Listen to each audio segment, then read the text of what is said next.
And we have made it to the final match of the weekend. It's the final match now. Then I can't keep going. DMC it. Oh, I started going. That's on me. One more match here this weekend. We've played 7. We've played 7 so far. And we have 8 in a weekend. Oh, my God. We have 8 matches in a weekend, and we are on our final one. Jade Dragons, Gilded Gladiators will round us out.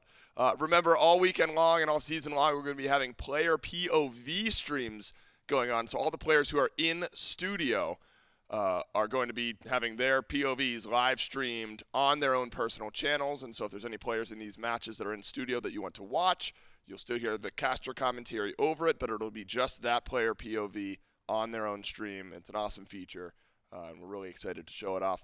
And Guan and I are going to live react. I haven't seen this yet. We have a clip from Genetics' POV, I believe, from game 2 of that set. Oh, I have to hear my voice, and so I hate that. So commentary review, Dave. So commentary Good review. Energy. You brought it down really well. I did bring it down. That's good by me. Yeah, good, Dave. Yeah, build it back up.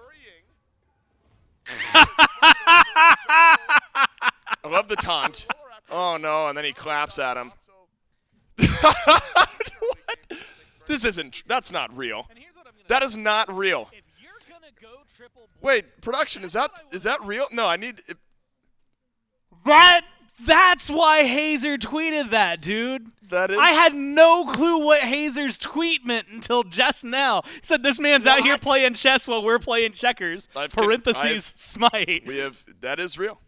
Production confirmed that is a real... I don't even care about the rest of this death. Let's just talk about that. Man was... These teams are going to play in a few minutes. There's 10 players. Look them up on the website. He's playing chess while beating ass in the duo lane. Yeah, and that was a really bad laning phase for Aurora. Aurora was like 6 levels down from Genetics that entire game while Genetics is playing chess in the meantime. It is important that I find out one way or another whether he won that game of chess, though. If he's winning a game of chess and a game of the SPL. So when he died, okay, so that minute while the Fire Giants are respawning, like right before they all respawn and run down mid, do you think he's just like tapped out that is making a move, planning out the next 2? I've never seen anything quite like that. Well, there's your benefit of the player POV streams that we've got going on. And a small nugget of maybe why it's good to tune into to Genetics' POV. And there's definitely like places, because I had it going where you can open, like I'd have our broadcast. Yeah, like the multi-stream, whatever. Yeah, and then you have, like a couple POVs open. If your internet and computer can handle that, I recommend it. It's a real fun viewing experience. Just keep the audio only open on one, though. Otherwise, it gets really confusing. You can learn to play chess and learn to play SMITE, like one of the best players in the Can't world. believe My goodness, that is ridiculous. Damn, that's a world's MVP, baby. That's the kind of thing that gets you a trophy. Yeah, in chess. I wonder what is chess MMR thing. I wonder what that is. I think that's where MMR started, is from chess. Oh, literally, it's the grandfather. It's literally the reason it exists. Gore, we've got one more match for us here this weekend, as we've mentioned. It's the Gilded Gladiators. Yeah. Versus the Jade Dragons. Yeah. Neither of these guys are playing chess, bro. Unless they're playing it on the actual battleground. You gonna play chess? And it's 2 teams. I'm interviewing Kyrmi now. And you're. I'm sorry. Gore, you just want no. Go ahead. Reset. Go ahead. Just kidding, Gore. Let's talk about the Gilded Gladiators a bit, though, because the Scary D, Kyrmi, Snoopy, Inbowned, and Stuart, a team that has seen some good, and hoping to build off of that as Phase 1 continues. Kyrmi, the chess master, standing by for the pregame interview. Chess master, Kyrmi, is that true? Or are you the chess master here with the Gilded Gladiators? Absolutely not. No. Snoopy is the chess master in our team. So do you think that Snoopy can maybe learn a little bit from Genetics there and get a little bit of chess going while you guys are playing some SMITE? 100%. Yeah, Genetics is actually going to be coaching Snoopy mid-game while our set is going on in chess, of course, not SMITE. And do you think that Snoopy will have the same level of success that Genetics had in that chess game? Of course. I've full faith in him. Kira, let's talk a little bit about the Gilded Gladiators here, going to your matchup now against Jade Dragons. A bit of a rough one against the Styx Ferryman. You and Scary D able to have at least a strong performance over on your side of the matchup there. How do you think it kind of changes up in the jungle, at least for you? You've been playing a lot of Susanoo so far. How do you think, at least for you and Scary D, going up against this Jade Dragons roster, their new jungler LASBRA and Nika over on that side, how do you kind of fare against that squad? I think we'll fare pretty well. I think a lot of it will come down to how we handle their mid trio, specifically how they like to play around Dardez. I think we have a few ideas up our sleeves, so if we just play our game well, I think we'll beat them. And kind of talk to me maybe about a little bit of the identity of the Gilded Gladiators, because this is a team that we haven't really been able to peg down just yet as far as kind of full identity of the squad. You know, we look at the Kings. These guys, they're waiting for 35 minutes. They're going to win one big team fight and then kind of win the game off of there. We look at the old identity of at least the Jade Dragons kind of carrying in. This is a team that wants to get active very early. Oni Warriors, they're the coin toss. Who knows what they want to play at one point. If you were to identify the Gilded Gladiators, which else play style kind of peg down to? I think we have a preference towards early aggression, you know, the winning lanes, invading buffs, stuff like that. However, we still do like to play the late game style. We like our carries to have, you know, those picks at scale that can just one-shot, like the mages that like the one-shot late. A lot of it will just come down to the meta, though, more than anything. I think we're really adaptable and flexible. Kind of talk to me for you, Kyrmi, because at least for the players around you on your squad, you're completely new to this roster. I mean, you stuck with the Valkyries all last season. These are all players who were part of the Scarabs roster over the last couple of years. Tell me what it's like for you to come into this kind of new team squad. It's been really nice. It's a different change of pace from the Valks. I love my old boys. However, it's refreshing to have new teammates after being with the same team for 2 years in a row. So I feel like I fit in pretty well. Just bugs plus me. So it's been fun. Well, it's been looking fun so far for you guys. Kyrmi, best of luck in your match. I'll let you back with the team. We'll throw it back to Des. Keep it going. Thank you. Seems like Gormizer, the Gilded Gladiators have a strategy built around the Jade Dragons. Kyrmi specifically shouts out the mid 3v3 there and how the Jade Dragons play around Dardez. And again, we've said this for a while now, where Kyrmi is such a bright mind, and he's wonderful to have around. Yeah, I'm really excited to see what they have to offer. I think that the Gladiators as a team is one that has my interest really piqued. I think they have a lot to bring for the league. I think it's just kind of growing past, again, some of the things that are plaguing the Hounds, right? Getting a little past those growing pains, figuring yourselves out as a squad. And I think that's what this is going to be, a true testament to kind of holding your own, especially going up against a team like the Dragons. It's going to be very difficult. I don't know. I expect a lot from them. I'm not sure if today is, I said this about the Hounds earlier today as well. Is today the day where they absolutely blow my mind and I'm like, that team is going to be making a run at Worlds? Probably not. Is this a team that I think with the potential they have and the players they have listed, they can absolutely dominate towards the end of this phase? I would not be surprised if they were trying to make a fight for at least second, if not maybe even arguing themselves for first in the division. I do want to just go back and confirm. Okay, good, because I was about to I have the chessboard open in front of me. That move won him the game. Yeah, that won him the game. So he's got a rook up in the, what is that, A8.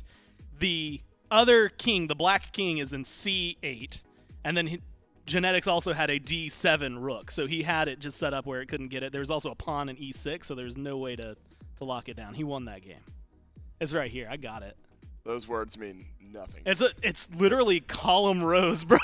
I know. I just my eyes glazed I sunk over. a battleship just now with all those. What did you do? Learned something. The Jade Dragons, the opponents of the Gilded Gladiators. Has anyone learned anything from not this? Genetics in chess. Yes, the Genetics is good at chess, good at SMITE. Jade Dragons, very good at SMITE as well. This is a team built around the core of Oni Warriors, SSG of past, add in LASBRA, add in PolarBearMike. And Gore, you know, it's not a team that had the easiest of opening weekends. They had to play against the Oni Warriors at the end of the kickoff tournament, lost that one 3-0, started off their phase with a 2-0 loss to the Kings. Yep.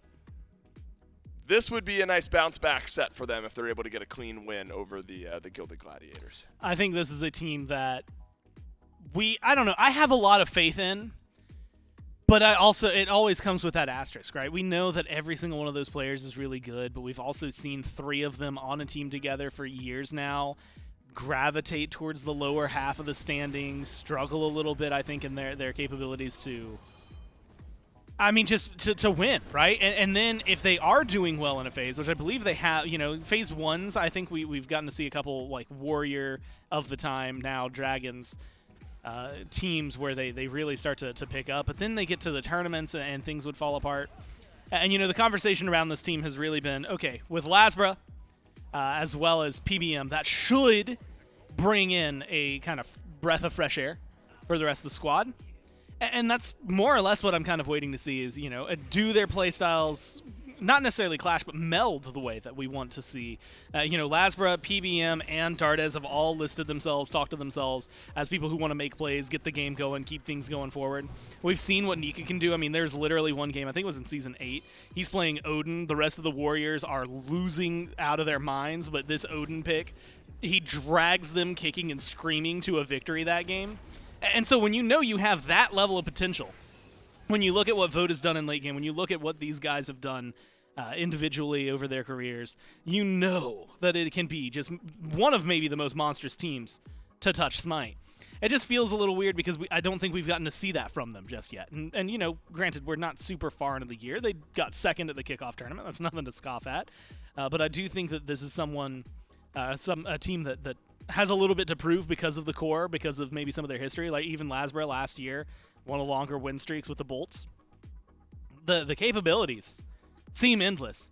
It's just getting it all to lock in and really knock down their opponents. And I think we've already seen some of what the potential of this roster could be, specifically during that kickoff tournament. Yeah. Right? Didn't get to see too much of it against the Kings. That said, individually, the team had some good moments. Serqet in particular for the Jade Dragons and LASBRA in Game 2 against the Kings goes 6-1-6. And so Laz has been playing some really good SMITE from what we saw in the kickoff tournament to now in Week 1 of the SMITE Pro League. And so I think there is a lot of hope for this Jade Dragons team and what they can look forward to this year. It's really about just avoiding some of the losses that each of these players' individual teams dealt with last year, right? The way the Bolts would sometimes lose their games, just uncharacteristic mistakes mid-game, throwing away leads. So Laz hoping to avoid that. For Nika, Dardez, Volt, there are some times where it just felt like the only Warriors could, almost just didn't participate in the games. The games just kind of slowly bled away from them, and so it's about being more active on the map. Mike, over-aggression sometimes on the Jade Dragon. So all of these pieces, if it has a team, you're able to smooth some of that over. I think the Dragons could be in a really good spot. This should be an interesting one. I think at the beginning of the day, I predicted 2-3-2 as far as our game count today. I'm thinking still a 2-0. Not that my opinion really matters, but my thought is a 2-0. Your opinion is incredibly valid and respected here. In this particular professional setting, it is not my job to offer my opinion. However, I do think this is one where the Jade Dragons are probably favored and should be favored a decent amount over a Gladiators team that hasn't quite put it together just yet. We'll see what Picks and Bans has in store for us as we continue to break down and peel back the layers of the Gilded Gladiators and Jade Dragons. Like an onion. Also like an ogre. Those are the same thing. Same thing. I really do. I think you're right? Odds favored to the Dragons, right? Like, there's the bets that go on in chat, right, when Picks and Bans are going on is who's going to win Game 1. If you want to make some real big money, you're going to put something on the Gladiators and then just cross your fingers. You're also probably more than likely going to lose those channel points. It really is something that we've seen. This is a team, again, a lot of really good names.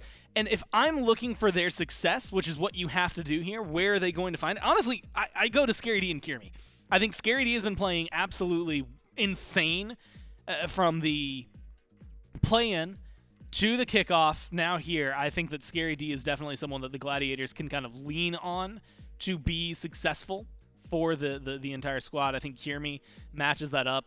And the duo lane, wasn't it earlier? I think we aired the hot takes with the Warriors, and they were going over like who's the freest in each lane. It was very convenient timing because Sot, I'm already blanking on who they were playing. It said Ducky, and they were playing the Hounds at the time.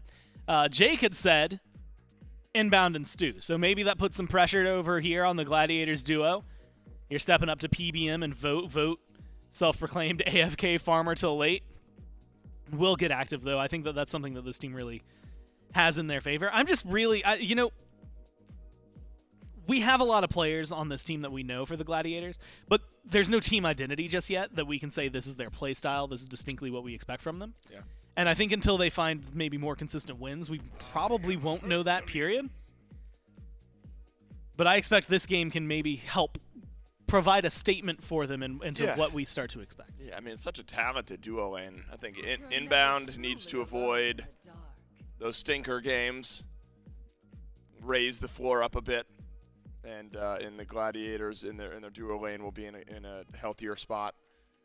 He had some nice moments against the Styx Ferryman. The Aphrodite looked all right. He had some good moments against the Kings during the kickoff tournament and in the couple of games that we saw that team. So there is still, there's room for this team to grow into their identity a bit, if we're focusing on the duo lane specifically. Jade Dragons are going to get some lockdown with their first couple picks here, Gormizer. Hercules, a strong pick for who I assume will be Nika, and Nox, good for Mike, and Disruption can be a very safe support as well. And so I like what the Dragons have got here in their 1-2 spots. Yeah, honestly, it's kind of powerful. Hercules has been someone I'm keeping my eye on throughout the entire weekend. I mean, as a god, has been one of the more prioritized just in general in terms of picks and bans, right? High pick ban percentage. He's falling just behind Horus and Vamana, which now the top 3, earlier I'd mentioned top 5 had 4 warriors. Now the top 3 are just warriors in terms of like pick ban percentage.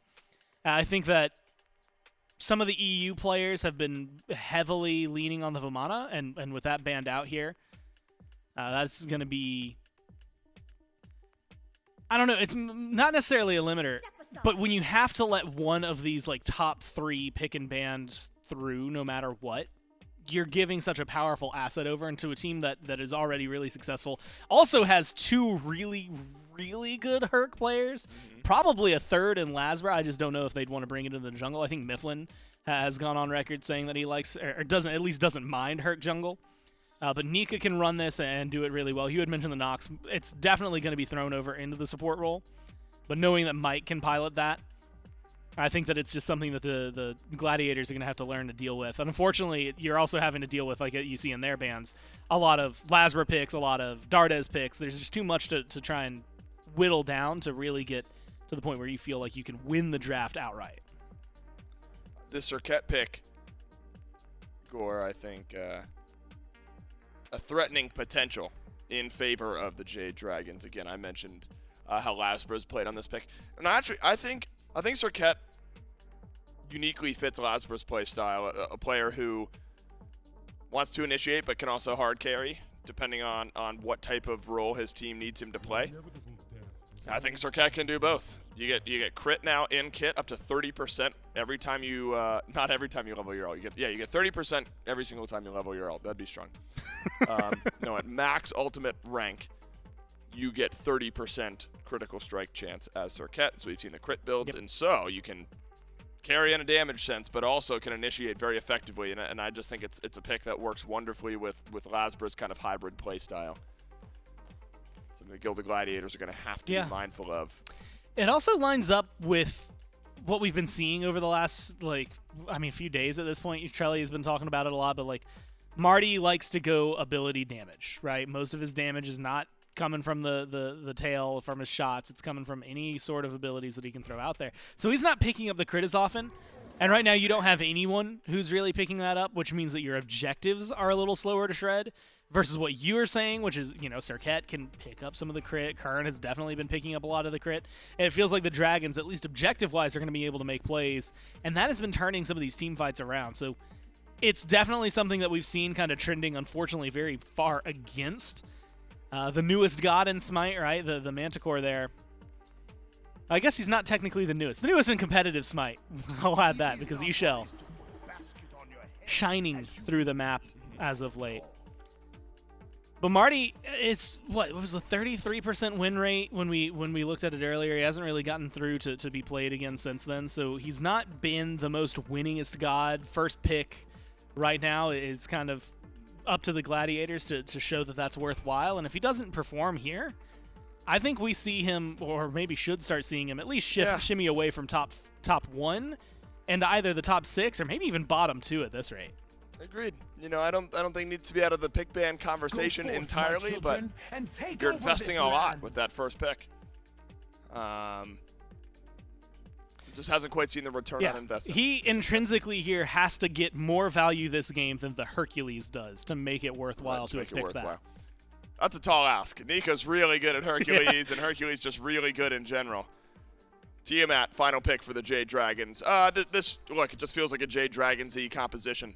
I expect LASBRA Serqet to look good. As I've mentioned, I think it's a pick that synergizes well with how LASBRA likes to play the game.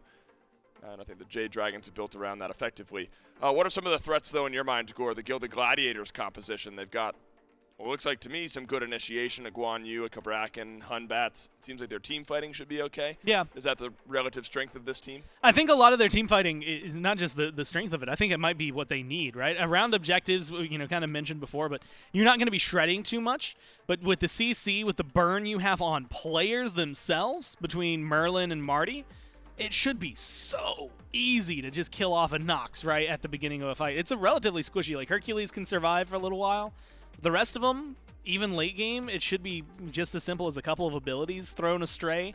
If you connect with the Nox, a Serqet, a Kern, or even a Tiamat, should melt most of their health bars. So a good Fear No Evil leading into really easy or good setup for Merlin and Marty should be pretty much the exact setup that the Gladiators need to win some of those team fights. Now, a lot of that does rely on them getting to more or less an equal state, which I think is going to be the hard part. You've got some good aggression on the Dragons. I think that they're going to have to play a little safe, right? Cabrakan in the duo lane up against a Nox. Has a dash to get away, things like that, but it's still going to be a lot of pressure that the Gladiators are going to be able to put on. Batz, if he decides to get a little active earlier on, beads are going to be a necessity. We've seen a lot of people having to forego those over the last few games. I guess really it was just the Ferryman kind of skipping over those in favor of some blinks.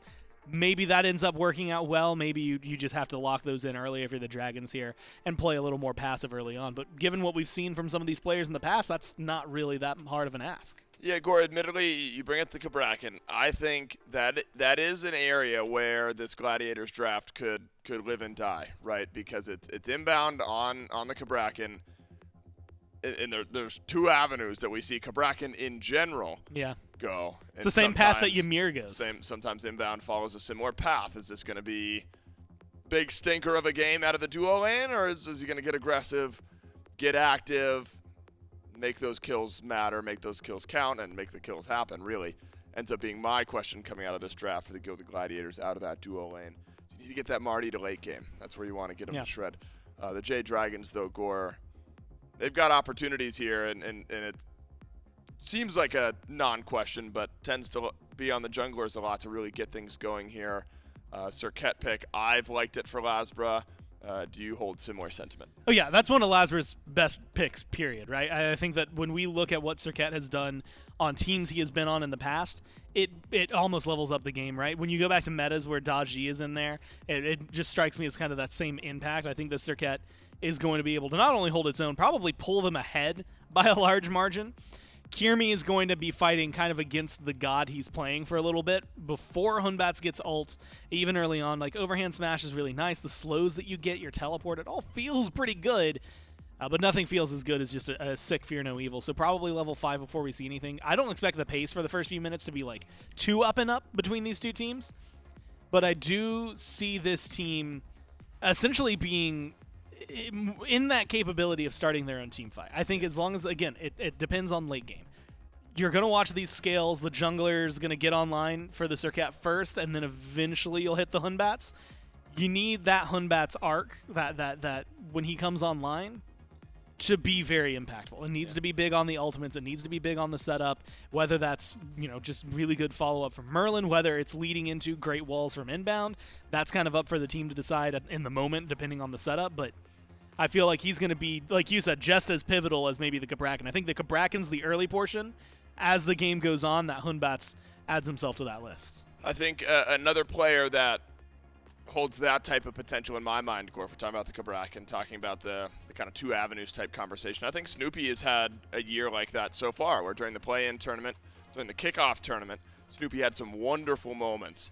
But if I'm looking back to the first set that this Gilded Gladiators team played against the Styx Ferryman, Snoopy goes 0-4 in game 1, 0-3 in game 2 with a couple of assists thrown in there. So Snoopy, as a mid laner, hasn't gotten a kill yet in any of the 2 games that he's played. It's only been 2 games, but now it's time to start getting the ball rolling. It's early in the year. It's time to make those adjustments. And Merlin is one of Snoopy's really, really good picks.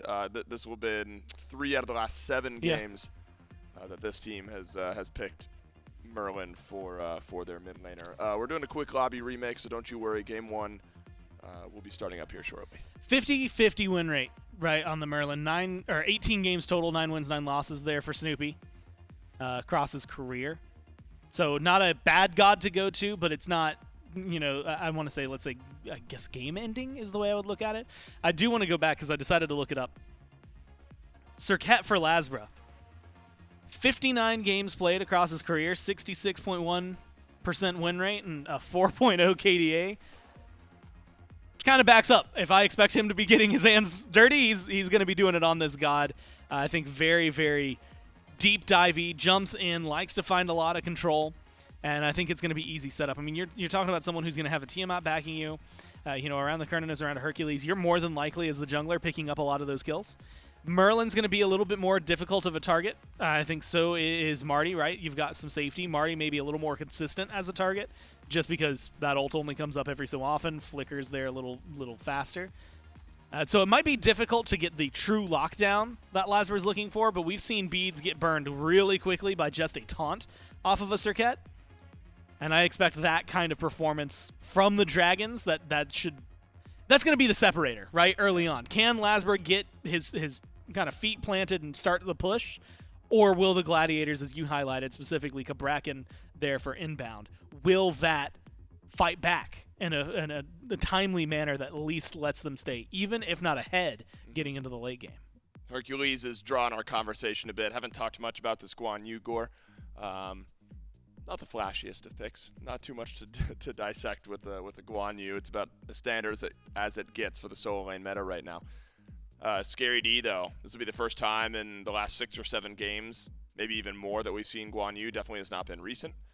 Has really liked the disruptive style solo laners, the Cthulhus, the Hercules, Odin, Surtur, Hades. Guan Yu more sustainy, dive in. And so it'll be a bit of a different look from what we're used to seeing for Scary D.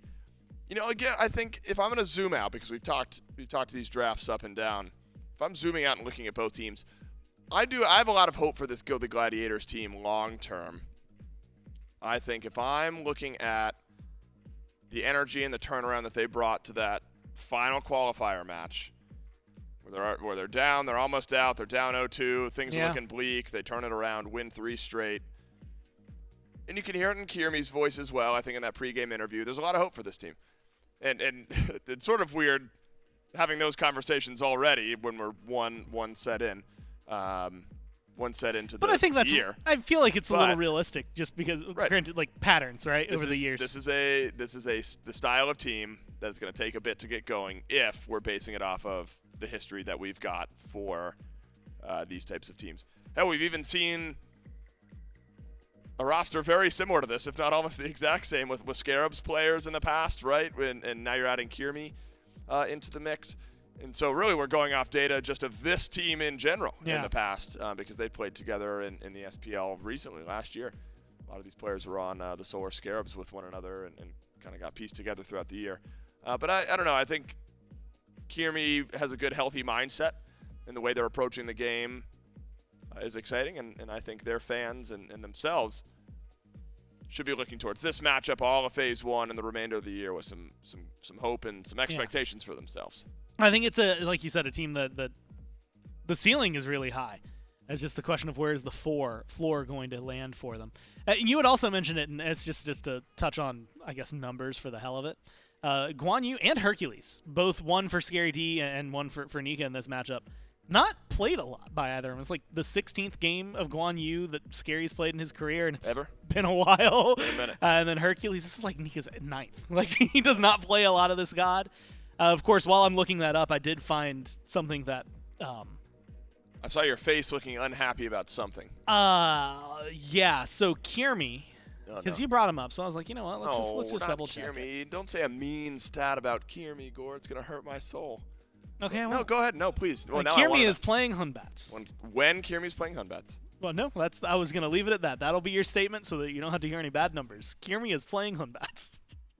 And you know what? I've steeled my resolve. He has played 10 in his career. I've steeled my resolve. Go ahead. So he's played 10. Yep. He's won 1. He has a 1.1 KDA on this with a 10% win rate on that god. Not exactly That's a SPL confidence. That's everything. That like SPL, including SEC, all like that playing stuff. on winter dogs and stuff. Like Really, and that team owned. All right, so not a good history for Kyrmi on the Hunbats. We're hoping to change some history, right? The history changers. Yo, That's his that's the Serqet's kind of mindset nuts though too. of this team. That's right. It's the mindset of this team, changing things around. And I guess, I mean, you could make a similar argument about the Jade Dragons, like changing the history and the story of the individual players on that team and their relative success over the last couple of years. Where again, I mentioned, that the previous Oni Warriors squad fumbled around a bit. Yeah. The previous Jade Dragons team, high expectations. Do you think makes it to finals? Same with the Bolts, right? And so Yeah, I yeah, think it's two teams trying to kind of change history for themselves. Do you think the brand name brings expectations to this team despite the players on it? Do you think being the Jade Dragons has a heavier weight than being like vote Dardez and Nika? I think so. Yeah, probably. I feel like I see the Jade Dragons. I expect a high-octane gameplay. I expect wins. And that's what I need to see them do today. We'll see if they do it, Gormizer. In game number 1, let's wait no longer. Gilded Gladiators, Jade Dragons. Yeah, thank you so much, Dave and Gore. We jump into our first game of the final set in week number 1 of our Road to Masters phase here in the SMITE Pro League. It's J-Mac, Trelly, and Doug joining us here for game number 1 with the Gladiators and the Dragons squaring off. Now, Trelly, we've seen not so great success so far from the Martichoras. We've been seeing a lot of the ability style build, similar to old builds of AMCs, Neats, Chirons, things like that. And especially out of this first pick, what is happening here? What is Mike doing in mid? He's hanging out. What do you mean? What's the problem? He's trying to go for top player damage. Problem is he built support, so he's 4 behind Snoopy. Anyways, back to Martichoras. Haven't seen a whole lot of winning from him just yet, especially when he's the lone hunter in these games. That ability style of power hasn't really been working around objectives. It was really only, I believe, Zapman who found success on this pick. At least whenever it came to a late game, you're no longer worrying about those early game woes. Yeah, he hasn't gotten the wins. I think no fault of the Martichoras players. I think he does do great damage late game, but unfortunately at the moment you have to be able to kill Fire Giant to really get that. I mean, it's the EFG that's important, right? I think regular Fire Giant at this point is severely overlooked by some teams. They'll go for it, of course, but I think if you're not in a winning position, you're not even contesting that Fire Giant because you realize it's not as worth. If you die for it, then you can lose your life, and the siege after just doesn't really make sense. So at this point, Martichoras does not bring that shred for objectives. He's going to win you team fights, but he's not going to be able to kill. And now Stuart is going to lose those beads very early on. You walk up to lane. You only need to kill 1 minion to get to level 2, which means you don't want to step up unless you can guarantee kill that 1 minion. Root on the vote, stunned by Inbound, the Acid Rain as well. Would put some good poke on the Cernunnos, but that was Stuart's primary wave clear used just to poke and try and back away the Jade Dragons in the duo. LASBRA getting a little aggressive in the mid, and back to the duo. Stuart, body blocks good by Inbound to keep Stu alive. Even going as far as using the horrific emblem by Mike to try and get that kill. Just a little too big of a body in this Cabrakan to find a pick on a Stu. Maybe one on a Snoopy, but level 3 means flicker for Merlin. He'll be in no danger as well. And the Gladiators getting pushed back at the moment. Kyrmi does make the rotation over towards shield, but recognizes that LASBRA has left mid, and is just going to back away. A lot of damage, a lot of CC, a lot of lockdown here for the Jade Dragons, and Kyrmi has Blink. So you don't want to get caught out by a Cobra's Kiss into the silence combo if PBM is able to back forward. So I think a smart call by Kyrmi just to submit that buff and say, hey, I'm going to look for farm elsewhere. We grab right mid camps. It's not as big of a loss as losing your life because of some crazy CC over on left lane. But I expect to see Inbound and Stuart underneath the tower for at least a little bit. Stuart needs a bit more itemization before he can full clear the way with his combo, and because of that, he doesn't have beads, so he has to fear every single time PBM's cooldowns are available. This Nox is threatening. Stuart's got to stay back. 70 seconds until those beads are back and available for Stuart, which means we could see an invade here. Mike is going to at least get the smalls of this camp. He'll walk away and leave the larger of the Cyclops there, but every little bit counts when your dual lane is already starting to bleed out a little bit.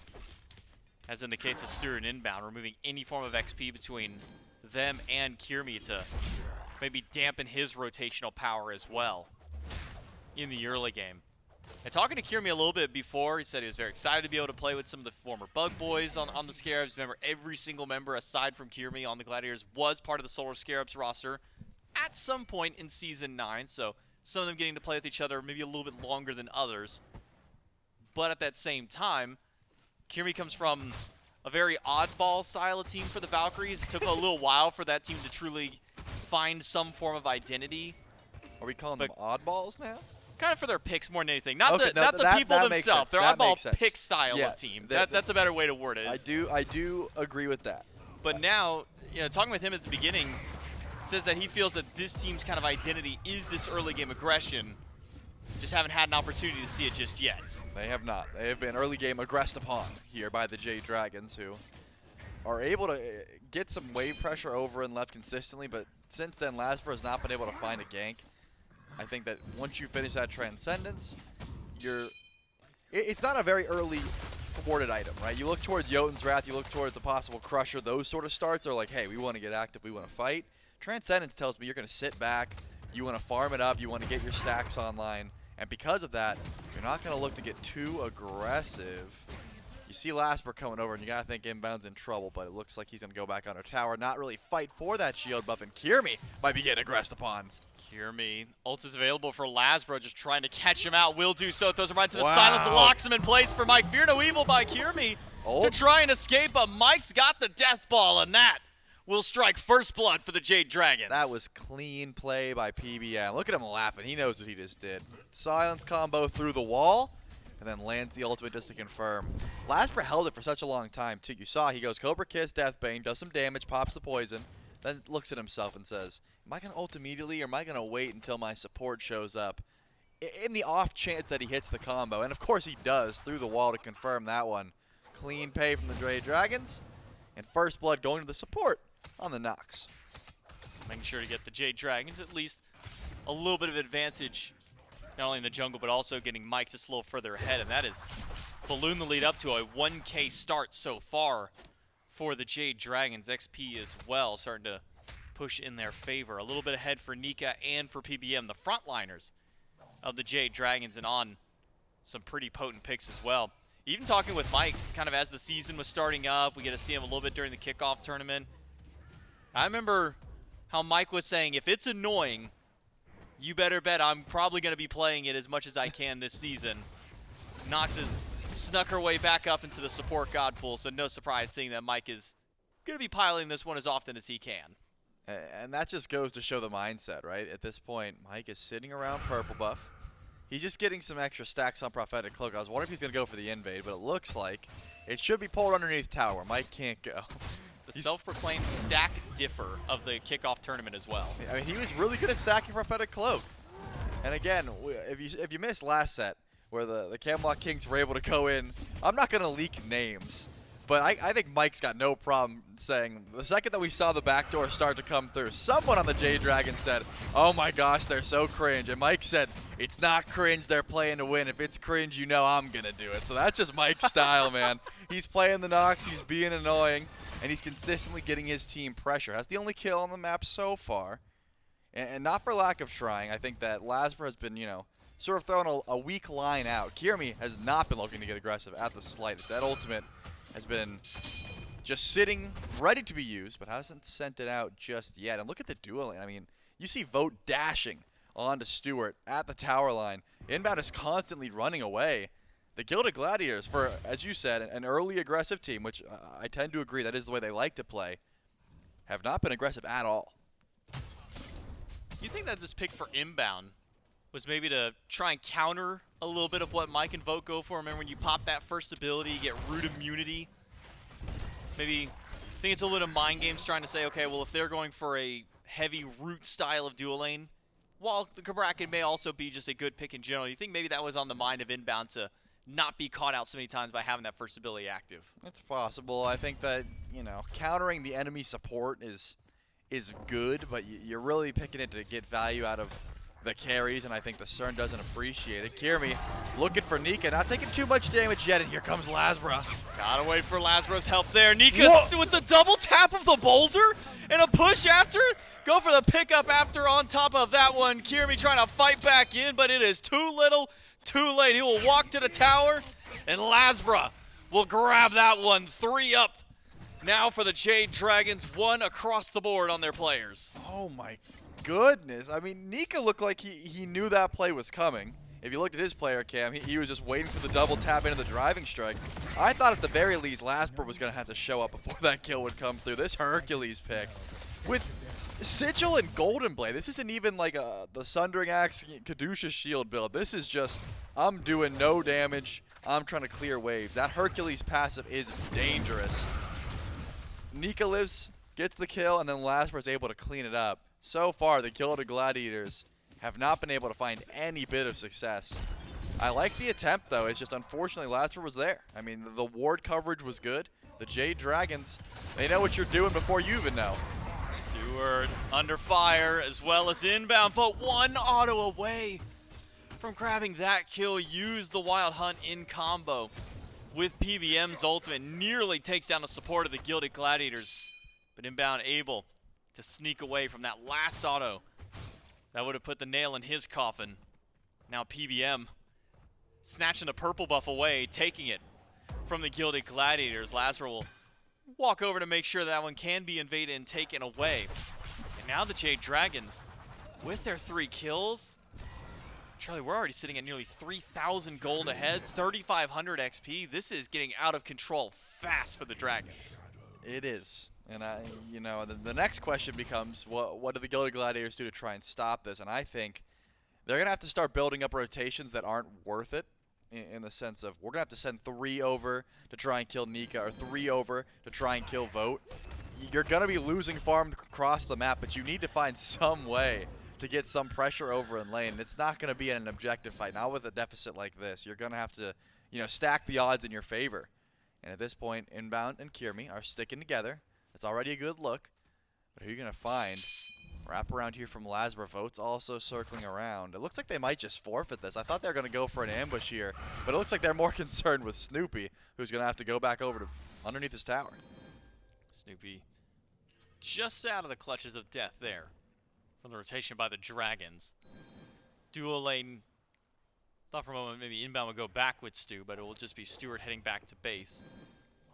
Typically, we've been seeing a lot of Bloodforge in second slot for these Martys. Get that Transcendence, then get your Bloodforge, you have your Sustain, but it's opting for what I imagine will be a Crusher. Seems to be one of the calls of the build. Invade at blue. Scary D unsuccessful in grabbing his buff. Uses his ultimate to stun out LASBRA, but just no follow-up because of the distraction that's been posed on the right side of the map. The Gladiators are unaware that the Gold Fury is being taken by the Jade Dragons.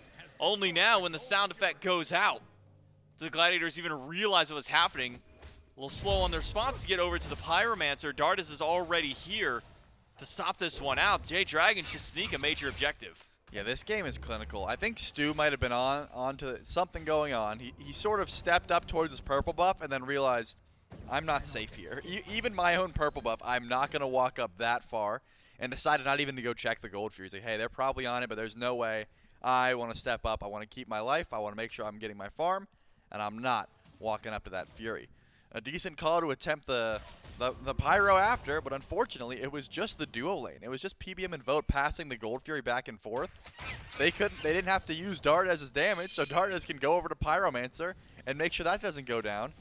And I'd be willing to bet that Pyromancer is getting pulled right now once again, while Inbound's getting ganked. Inbound goes for an invade by himself at purple. Questionable decision by the Gladiator support. Dragons start up the Pyromancer. Scary D and Snoopy here to sniff that one out.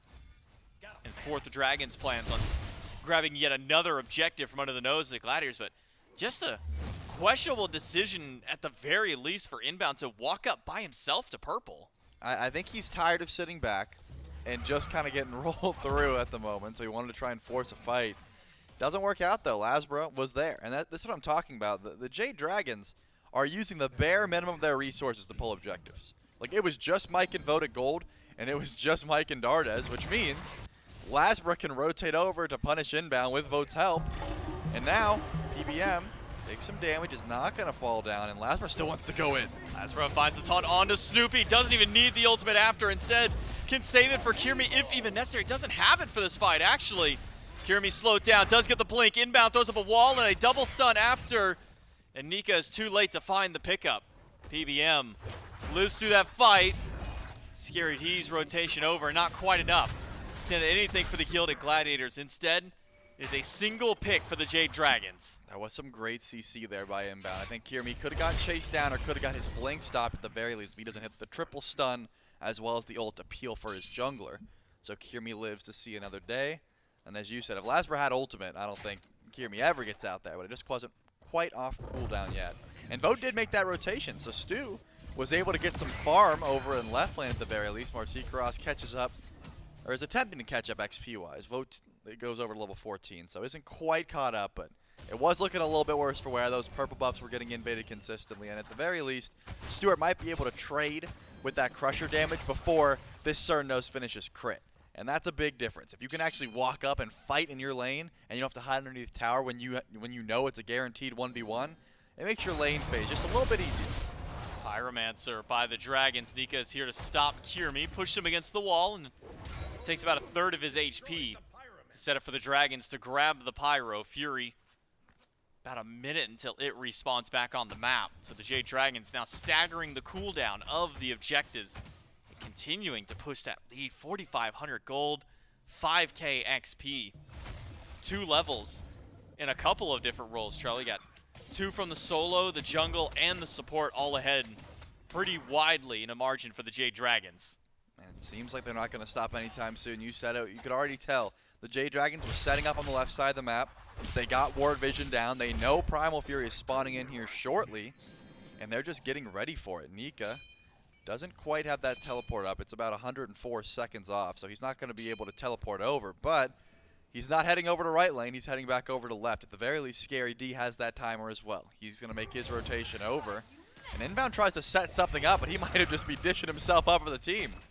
Does get pushed back into 3. Double wall goes through, and Mike has landed the ultimate. Will dash into the middle of 3 and slow them all down with the emblem, but a Fear No Evil will separate this fight and push the Jade Dragons away. That opens up a path to escape for the Gilded Gladiators, but the Dragons will go right to the Primal Fury, now knowing that Kyrmi's initiation is gone. Maybe a bit more safety for the Dragons to set up around the objective. I think that Inbound had a good wall there, but Snoopy was nowhere near. It seemed like the play was, hey, let's set up an ambush, but it just doesn't happen. Kyrmi has to end up using his ult defensively because there was no follow-up.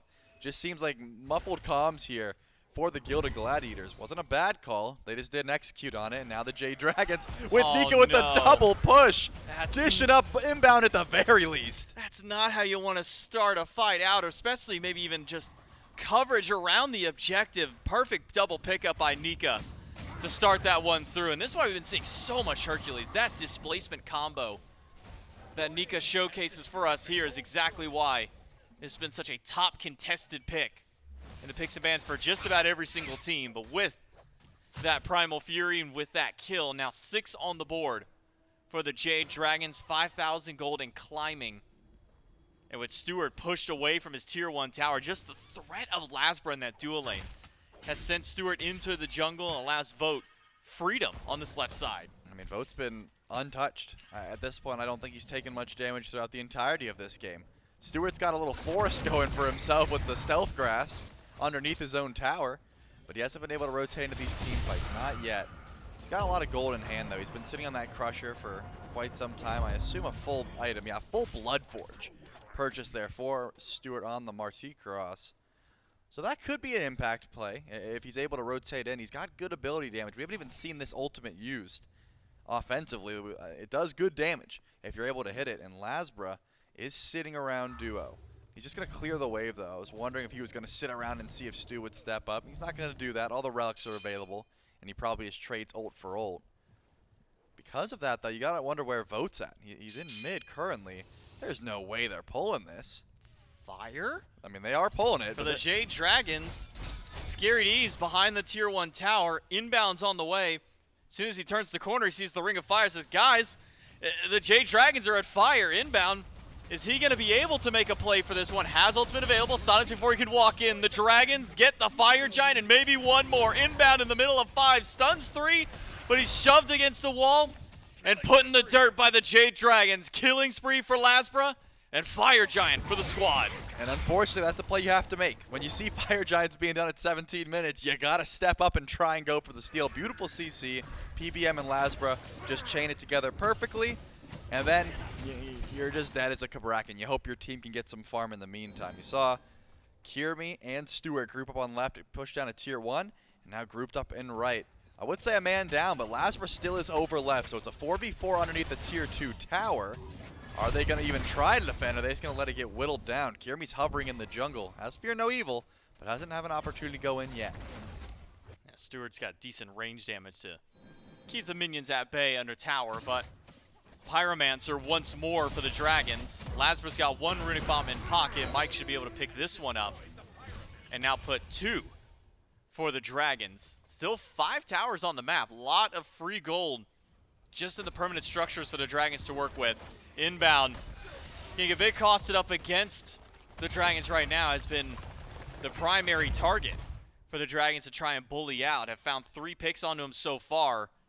Nearly could have been a 4th one there had the knockup connected from Nika. This is a slower Fire Giant because it's so early. 19 minutes into the game, despite your lead, you do have to back up a little bit. PBM gets caught out with the Fear No Evil. This should be the first kill of the game, and Kyrmi's able to grab that one for the Gilded Gladiators, that is. But what do you do in the meantime? I don't know, get dished up by Nika into the tower? Bound stun by Dardez. Transformation from Snoopy. Nika half HP, but LASBRA has shown up to the fight. Finds the double kiss. The knockup just off the mark from pulling Scary D back in. That Tallow Assault. The only reason he doesn't get pulled back into the clutches of the Dragons. Mike falling for the first time this game. The first Dragons member to fall up against the Gilded Gladiators. Has slowed them down. Fire Giant buff, only another 50 seconds. But Trelly, is that enough from the Gladiators? They show up, they find their 1 pick on Mike, and they at least halt some of the momentum of the Dragons. And you slow down the Fire Giant push. Smart call. 40 seconds or so left on the buff. So what can the Jade Dragons do in the meantime? It seems like set up for Oni Fury. That's about it. They're not going to push these tier 1 towers, or the last tier 1 tower rather, over on left, or any of the tier 2s that are still available. They're just going to grab this Oni Fury for themselves. And that's, I think that's best case scenario when you get a Fire Giant this early, is you break down all the towers that you can go for. And in this case, that was about as much as they're willing to push for. But the Gilded Gladiators are getting farm on the opposite side of the map, so the Jade Dragons can keep pushing. They're able to grab the tier 1, probably the tier 2 over on left, unless the Gilded Gladiators decide to make some form of defense.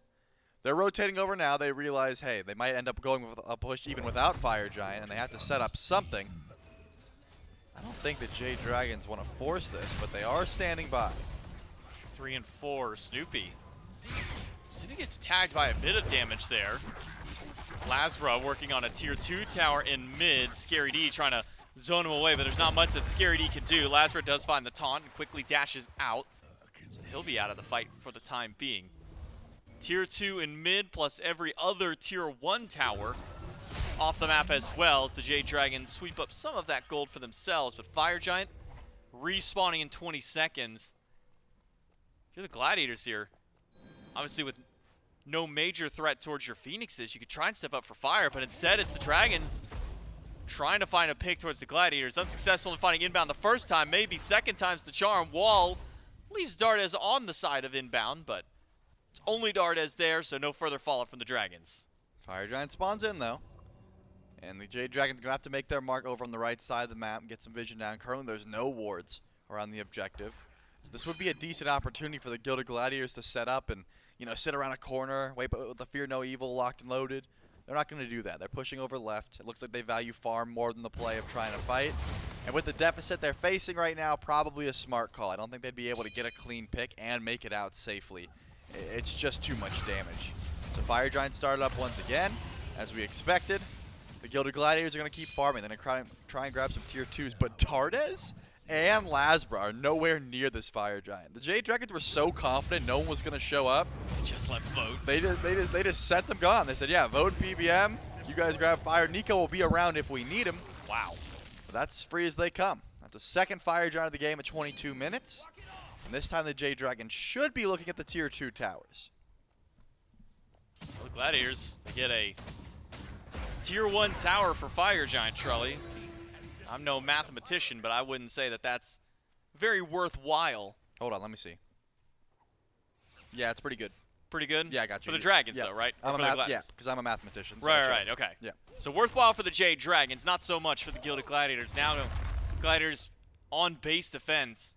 How does their defense even look up against a squad like the Dragons? Well, Snoopy's got good clear, and I think Inbound has the ability to lock in some of these tanks if they're getting, you know, aggressed on by the Phoenix. That's their best option. Stuart, we still have not seen him ult. I think he hasn't ulted yet this game. So I'm excited to see how much damage Martichoras' ultimate does with 3.5 items online. But it's still not good. You got to CC the tank and hope your Phoenix helps you out. That's your best option here for the Gladiators. And if the Jade Dragons play it smart, which so far they have been, they're splitting up the team fight. They're trying to send Kyrmi over with LASBRA in mid, and Vote is sort of playing middleman, trying to see where he can get his damage off. Tries to go for Kyrmi, a couple of crits. What? Dash after with it, my God. Vote and LASBRA just removed Kyrmi off the map, and that simplifies the siege for the Dragons. Now they can split the map however they please. A couple more crits, this time onto Scary D. Wild Hunt used by Vote, a Runic Bomb. Make that 2 Runic Bombs down, mid-Phoenix gone. Jade Dragons, they can go immediately to the right side. They will, and that right side bird is going to drop just as quickly. They don't have the double Runic Bombs, but no contention here from the Gilded Gladiators. So that's 2 Phoenixes, but they still have a tier 1 tower to go through, and Inbound's going to aggress here. He's got a good wall, but there's just no follow. Finally, Stuart goes to the sky, but only hits Nika with the ultimate. Let me tell you, Charlie, that was not a whole lot of damage thrown towards Nika. I saw 15s. I think 15, some 11s, and that was probably the Bluestone tick. You're right, not a lot of damage there.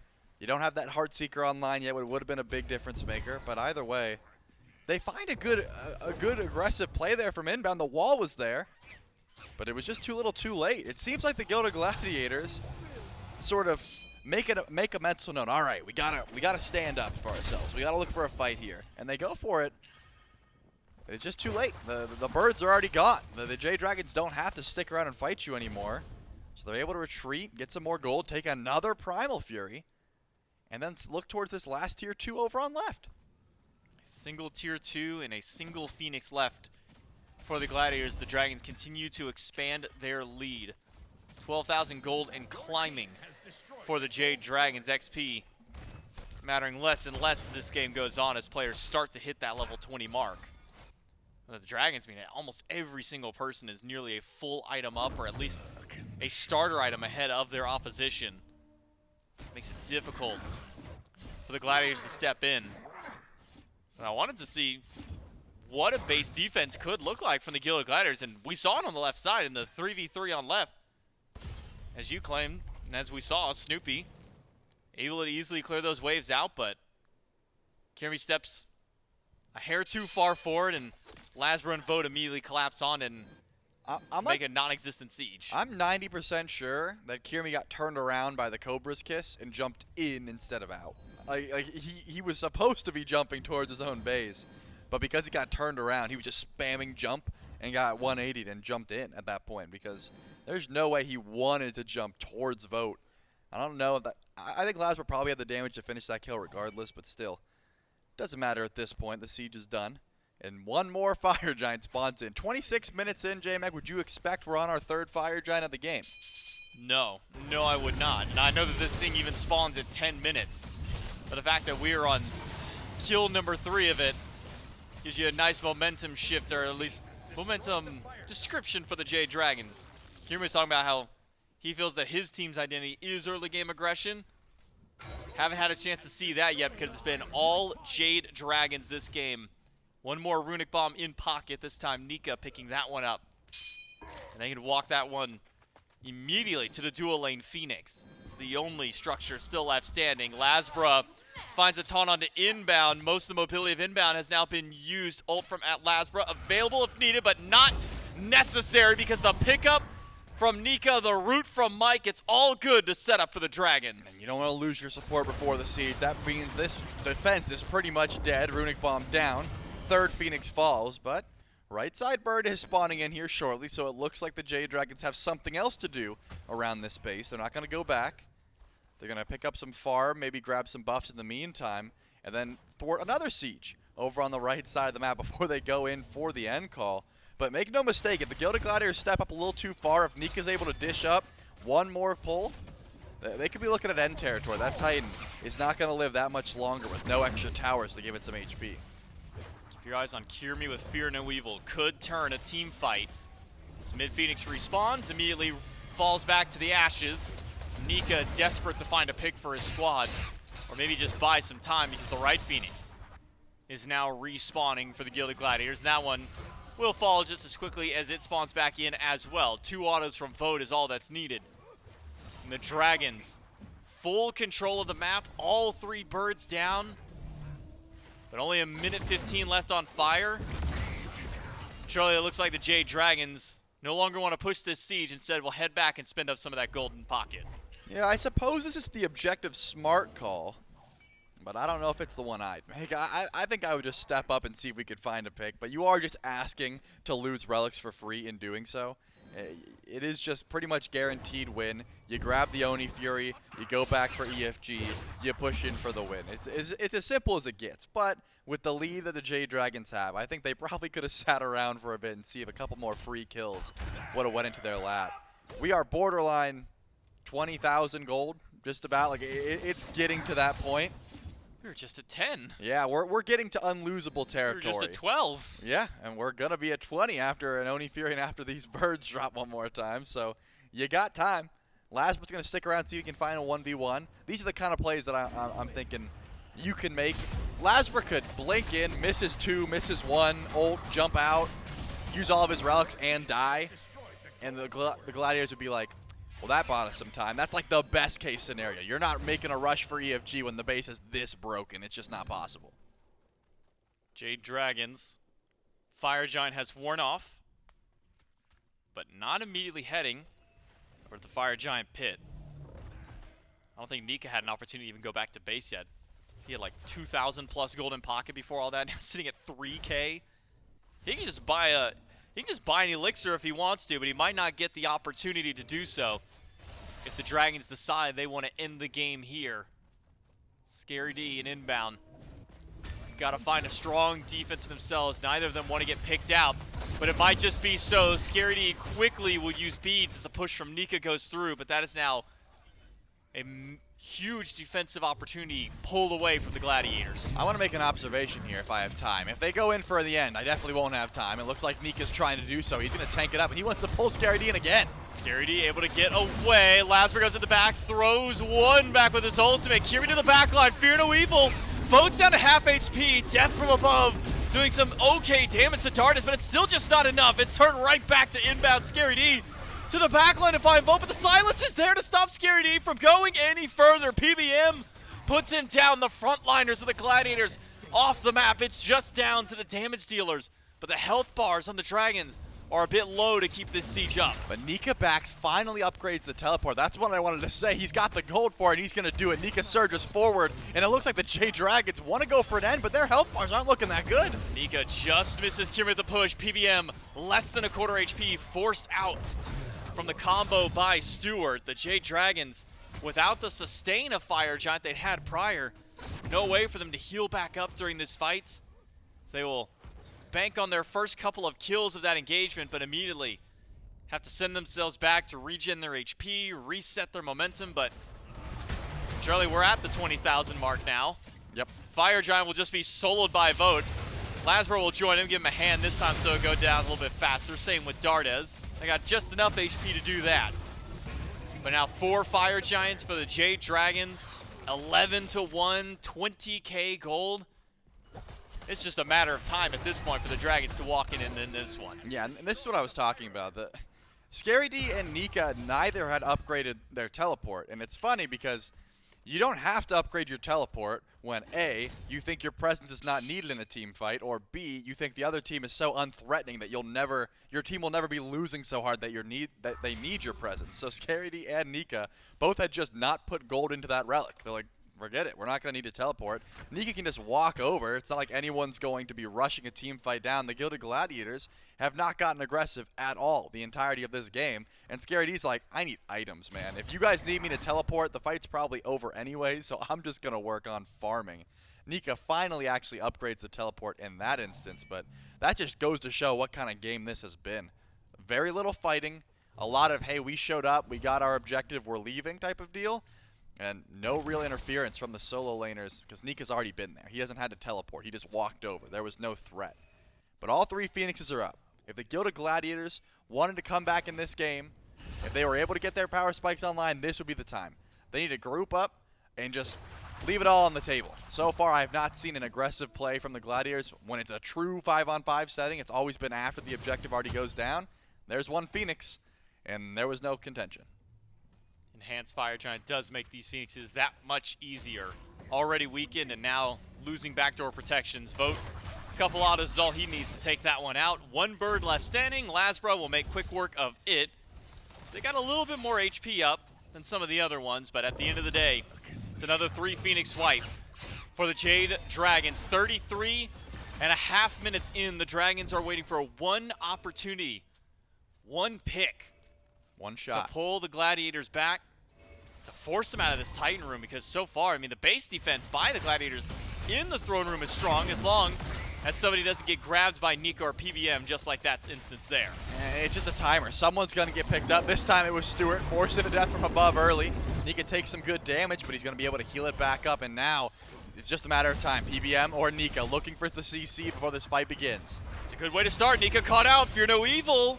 We'll get the beads away from Nika. LASBRA, though, has been waiting for his chance on the left side. He has not left that little wall right there. He's been standing by the Phoenix.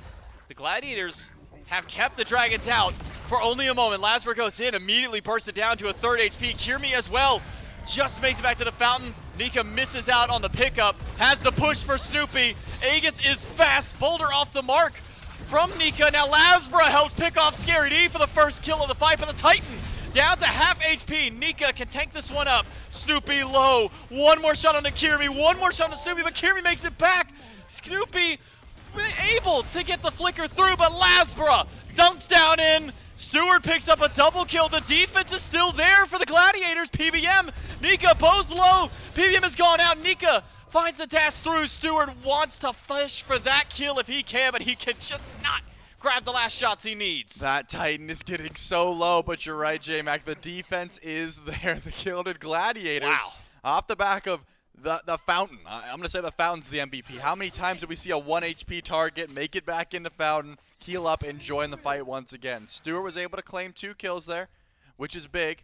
I mean, you're adding 2 more to the title. Now you got 3 total here for the Gilded Gladiators, but what kind of play can you make here? There's but one. That play where you sit back in Titan room and keep healing up does not work anymore. The Gilded Gladiators have to get aggressive. They have to fight outside of their base. Where are they going to bring the fight to is the question. You got Vote, another 10 seconds, Dardez, another 2, and the Jade Dragons are grouped up. They can play this as slow as they want, and they can go for EFG. But when they storm in, you lose track of one member of the Jade Dragons, your Titan's dead. Any one member, even PBM has the damage to end if given the opportunity. They're going to have to either ward up or just set up an ambush somewhere. So far, it seems like they're just going to be sitting around these birds. I think Mike can definitely do it if he gets a runic bomb in pocket to try and deal with it. The Jade Dragons, let's just go for one more Fire Giant for the team. Nothing the Gilded Gladiators can really do about it. They can't even step out of their base at this point with how far up the minion waves are pushed. LASBRA's chilling out on the left side of the map as fire goes down one more time. And it's only a matter of time before the Jade Dragons, honestly, just W key up into the throne room. With beads down on the carries, maybe you wait the 20 or so seconds, let Dardez in, let LASBRA in. They're full build. They're buying elixirs. They're buying damage pots. They have the damage to kill Titan. A less disciplined team, and that being me, I'm walking in, I'm pressing beads, and I'm just dropping my whole kit if I'm the Dragons. I mean, my play is, hey, if you know the beads are down, Kyrmi should have went in already. Vote has no relics for 20 seconds. You are just wasting time here. And vital HP on that Titan. That could be healing up. Already the siege begins. Inbound's getting low, but Vote's gone! Snoopy and Stu, they combo. Vote is out of the fight. The Jade Dragons, they've almost lost Dardez as well. Now it's just LASBRA over here on the left side of the map. The mid Phoenix is respawn. Still standing, though. Mike has to drop a runic bomb in order to make sure it goes down. Right side Phoenix respawned and dropped as well. Left side Bird alive. The Gladiators defend against the Jade Dragons. But that's all they've been able to do so far, Charlie, has just been defend their base against the Dragons. How much longer do the Gladiators have to defend before the Jade Dragons just get impatient? Well, I think they just got impatient there. Me and you just said it. Vote had no relics. They could have waited. They went in anyways, and they end up losing, I mean, 1 life, which isn't the biggest deal, especially when you still got 2 Phoenixes down. So that Titan is not getting any healthier. It will not regen HP, so you don't have to worry about that. But the Gilded Gladiators still don't have any room to push out. They need to wipe at least 3 before they're able to push out of their base and sort of feel safe not knowing if their Titan is going to be ganked or not. LASBRA's been doing this a lot, just sitting around waves, trying to see if he can find any 1v1s, but no one's taken that so far. I'm willing to guess that no one on the side of the Gladiators has been past like that speed buff mark in like 15 minutes. It's been a while since they have stepped out of their base. No, they're walking up, they're tapping the speed buff and pulling it back to base. We saw Snoopy just do it a moment ago with Inbound, said, hey man, we need this farm. We just can't farm it here. Yep. We need it back at our base where we know the Dragons aren't able to take it away. But 1 Phoenix still standing. Jade Dragons could elect to take that one down. Vote and Mike are on the way. No runic bomb. It'll be a slow push for Mike. And Inbound walks up to Dardez. Forced to use the beads. Has to go away. Scary D to the backline. Does not find the stun on Dardez. It's immuned out by the ultimate. But LASBRA has nearly taken Snoopy off the board. Aegis by Snoopy is there, but the poison is better. But Kyrmi has found Vote yet again. Dardez can't make it back in the base. The Gladiators are living through these engagements. They are finding their picks. It's a double for Kyrmi. Scary D dashes out. LASBRA, a double of his own, but death from above on Stuart. LASBRA gone. Stu finds another pick. It's 3 for the Gladiators. But the waves are already pouring in. Nika and PBM are able to group up and push these waves forward. They can't die very easily without a grouping here, so they're able to just keep the waves pushed up. That's what I'm talking about. I said if they killed 3, they'd be able to push out, and they did. But unfortunately, you killed the wrong 3. You have to kill the... If there's still some damage dealers around, maybe you could just step up to them. But these tanks are just too annoying. Fire minions are pouring in. PBM gets slowed, but he just jumps into Nika. You're getting baited. Yeah, the Titan is going to start taking some damage. They're getting baited. Inbound's calling for the team, saying, guys, what are you doing? Fire minions are here. Stuart goes back. If Stu doesn't back, that Titan is dead. Kyrmi goes for a pick to try and offset the respawn timers, but he's rooted and slammed with a boulder. And Nika and PBM team up to take him down, delaying again the Titan. That boulder that just killed Kyrmi. That would have killed Titan. Could have killed Titan if they just used it, but... Walk in and hit it, man. Yeah, this is what I'm talking about. Let me be clear. The Jade Dragons are not playing this end game very well. You do not throw a 20k gold lead. It's very hard to do. But the fact that it's taken this long to end goes to show how there's no reason Vote and Dardez should be dying like this. I'm wondering if it's a lack of peel, if it's just good initiation from the Gladiators.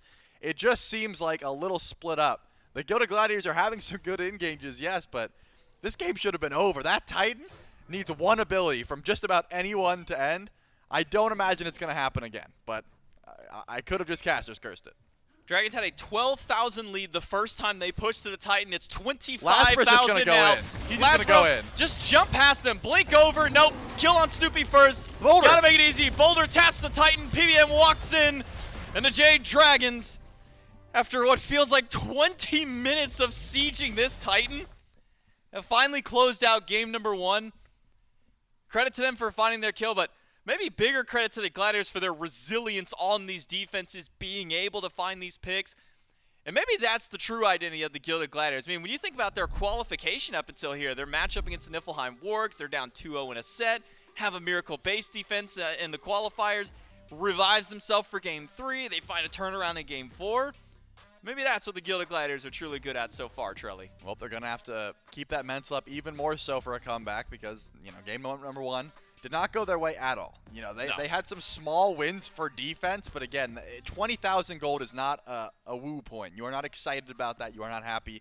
Things need to change. The Jade Dragons can be happy that game finally ended, but it just took way too long. Yeah. Base defense good by the Gladiators. The Jade Dragons certainly can close things out a little bit fast. They do so in game number 1, able to find the win. We'll see if the Dragons can keep it up and take it out into 2-0, or will Gladiators find some momentum that they desperately need for game 2 right after this. We gon' break up, then we make up. Act like we're gonna be friends.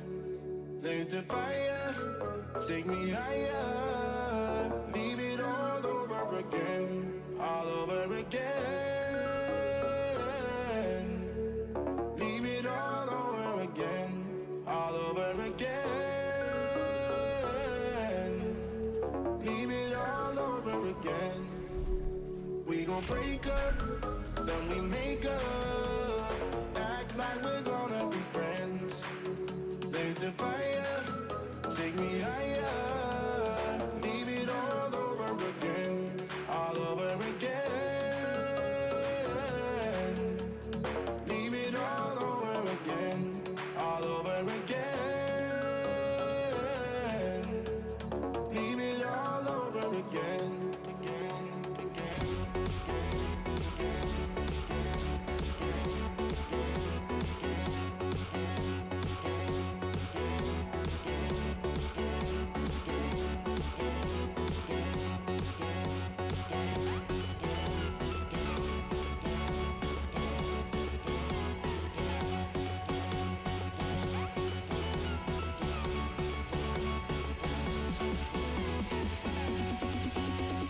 Leave it all over again.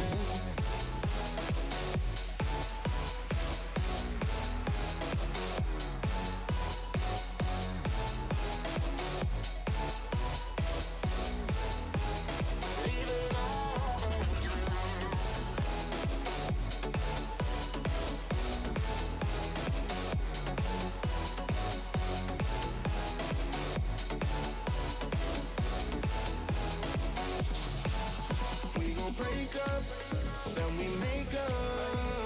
Act like we're gonna be friends. Blaze the fire, take me higher. Leave it all over again, all over again. Leave it all over again, all over again. Leave it all over again.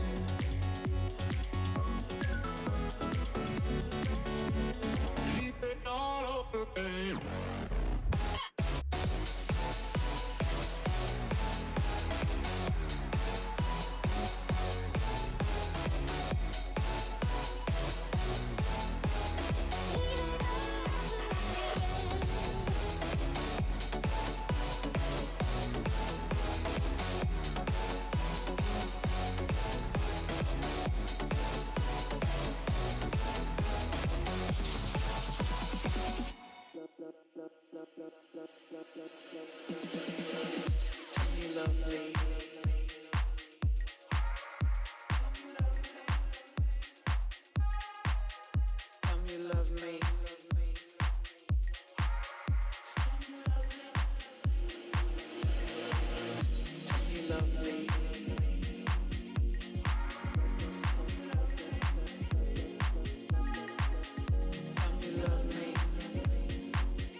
Takes them a bit longer than maybe they were expecting, but the Jade Dragons close out the game in game number 1. Look, they're like 20K gold ahead. The fact that this one got interesting made me a little bit nervous. But the Jade Dragons, they get their win. They're unconcerned. And so look good at points in game number 1. And look good out of game all the time because they are wearing their brand new Jade Dragons jerseys. You at home can as well because of our apparel sponsor and partner in Skulls. Remember, all 8 teams in the league this year got a new look. Got a few new rosters, I guess, new team brands. That's the word I'm looking for. Added into the SPL this year, the Highland Ravens, the Styx Ferrymen, Gilded Gladiators, Eldritch Hounds, new brands to the league, and should have a lot of fans along the way. And players are changing on rosters, so now is the time to get on board. And it's all thanks to our apparel sponsor at Skulls and shop.hi-rezstudios.com/SPL. Gord, do you have thoughts on our jerseys? Actually, I was going to say, the jerseys get a lot of highlight, and they are fantastic. If you like jerseys and you want to wear one, you should get one, wear it. Those hoodies are really clean, like the SMITE on the side, the way they look, the entire part of it. It just looked fantastic. Yep. And I was just like, I kept, because like you were talking about the jerseys. I was like, I've talked so much, and I think we've all talked so much about like the Dragons having the dragon on their logo, the wing that's on the Ravens. Then I started looking down because I don't think I've ever actually like looked further into the hoodies. It's just like, yeah, they're also there. I was like, we live in the South, dude. How often do I get to wear a hoodie for 2 months of the whole year? And then like once randomly throughout the summer, you'll have to throw a hoodie on. The Jade Dragons, they're looking good though. Again at points here in game 1. And Gord, this is a lead that I thought was going to snowball entirely out of control into a 25-minute win, and it maybe should have, because the Jade Dragons are essentially 20,000 gold ahead at the 30-minute mark. Early plays from LASBRA, great moments from Nika, and the Gilded Gladiators simply could not buy pressure early in this game. Yeah, and honestly, like watching the timers, first off, 6-0 in kills, but 6,000 gold. Like you said, at this pace, especially after they had already gotten a Fire Giant that early, this dominant, they just played better. There's a lot of ways to break down, I think, individual moments in game. And maybe there are, but then sometimes it's just the team was better than the other team, and that's what the Dragons did this game. They were just better than the Glads. Ending took a lot longer than it should have. The fact that, so we're 30 minutes, 20,000 gold, like you had said.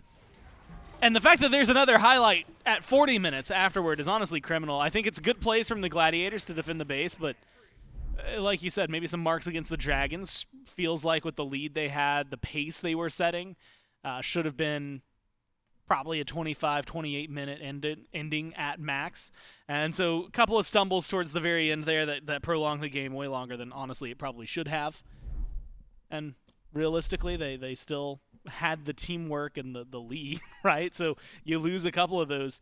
And if you are able to lose a team fight and still be up 20,000+ gold, still have all of that, yeah, you're not really worried about anything. And I think that's really what that team was at that point, was just, you know what? We're still in a good spot. We don't got to stress. Kyrmi now 1-11 all-time on the that's less than 10% now. Less than 10%. Unlucky for Kyrmi. When you get into the single-digit win rate percents, we're maybe not running back the Hunbats. Yeah, I take that god out of my god pool. In this game. Kyrmi had his moments, but I don't know. Things just got so out of control. I'm glad that the Serqet ended up doing well because we gassed that up hard. That was a big topic of conversation for us in picks and bans for game 1. And I'll lean into it again if he locks it in. I'll lean into it again if we see it again. 'Cause there's so much you want to ban out. Remember the Marty late in the game. So Stu was undying. 3-0-2 was Stu there in game 1. Late in the game, that damage finally got there, and so I did think it had its value. I'm sure Kyrmi has a Serqet in the back pocket, but I don't know if you need to pick it away. His Serqet's actually really spot. good. Yeah. It was one of his most played gods, had like a 60-some-odd% win rate. Like he can run it if they want to just steal it. That wouldn't be a bad path. I do feel like first pick though. We were talking about like Marty being picked up there. Horus has been really big. Vamana's been really big with both of those banding out. I don't know if I go back to it. I don't think you have to. I don't think it's being picked up so heavily. I mean, Vote, I guess, did play it, I believe, in the games against the Kings. They first picked it both times. They also lost with it. I mean, his first pick win rate has just been abysmal. And the other half of that is Hercules. 29% win rate this year in the SPL right now. Marty's been played 7 times. That's a 29% win rate. Yeah, Nox 100% win rate. I don't know, man. I understand why. You see the damage numbers, right? And like you said, like he had a good performance. Maybe it's not him specifically. Maybe it's something beyond that. But I just don't think he's first pick material right now. Even looking at this week, like when we have seen him first pick, so that last game counts. You go yesterday, Leviathans versus Warriors, game 1. They first pick it. That loses. Gladiators first picked it up against the Ferrymen. Earlier that day, lost. Dragons, both games against the Kings on Friday and lost. So all 5 so far of the first picks for him have just been pretty heavy losses on the team that has locked him in. And, sometimes that's just, trial of error. You could take some of the best gods in the world, give them to a team that is going to lose that match no matter what. But I think some of these were a lot more even, and he wasn't able to translate into the late game. Maybe the same way that you'd see the Ishtars, the Cernunnos, even the Izanami that we saw the Warriors run earlier today. Serqet locked in Gore for Kyrmi, so a pick and a ban away from LASBRA in one fell swoop. I think probably necessary. I imagine we would have seen the Serqet pick had it ended up falling back over to LASBRA. No jungle bans outside of the Athena, though. Yes, that's right, an Athena jungle ban from the Gilded Gladiators. But the rest is centered towards Dardez, and so LASBRA still got a lot of viable options here. Essentially his entire god pool. I think you save it for last. Yeah, left open. I mean, the Glads aren't picking any assassins right now, right? I mean, so you're not really worried about another option being taken away, and you'll get a little bit more data. Yeah. If you're the Jade Dragons. Hoping for something for Dardez, because Hera, De Morgan, and Agni, 3 of his best picks, have been taken away. And all 3 of those, I think, would have slotted in nicely with what the Dragons. I was just going to say AMC, dude. Yeah, AMC it is. Look, Dardez, lately, he's got 4 gods, 5 gods that he's been going to regularly. That's not saying his god pool's only 5. It's just the ones he keeps going back to. He returns to them. Most of those got banned out. AMC is on that list. I honestly think it's going to be fine in mid, presumably, right? I think it's got some good things around it. Serqet's definitely going to give him some trouble. And so he will have to be maybe more cautious around the mid lane. But when you have a Hercules, a Nox as well for the silence, there's going to be a lot of control the Dragons should be able to get. And it does enable some kills. Plus, Dardez just plays it really, really well, so I don't necessarily dislike this. It wouldn't have been bad maybe to see some of the other mages. I'm kind of wondering how that's going to get explored, right, over the next couple of patches. I think that's going to be a really deep discussion, especially with how Pin is changing and everything, but right now, AMC, look, you got a double Hunter comp. It's kind of squishy. He's the least mobile on that squad, but he's going to hit really hard late game, and if they can get themselves off to the same kind of lead that they had last game, then I don't think they're going to be stressing about it. Should be able to match some of the output late in the game that the Martichoras is sending out. Yeah, for sure. The Gladiator side. The Glads are going to have burn. We've seen the Marty-Merlin combo a couple of times. It's never short on damage late into the game. Ymir raises a similar concern as the Cabrakan did in the hands of Inbowned Gore Miser. I think has the potential to do some great things.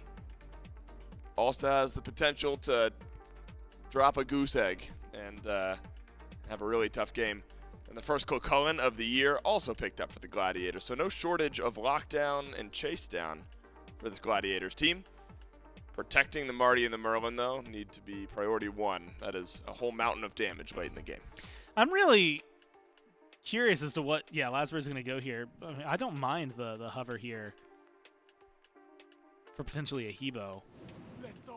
Originally, I was wondering if the Gladiators would kind of make that faux pas of maybe locking in too many gods that either don't have CC immunity or that it's very easy to get their CC immunity away from them. And that would open up maybe a dodgy game, which LASBRA is phenomenal at.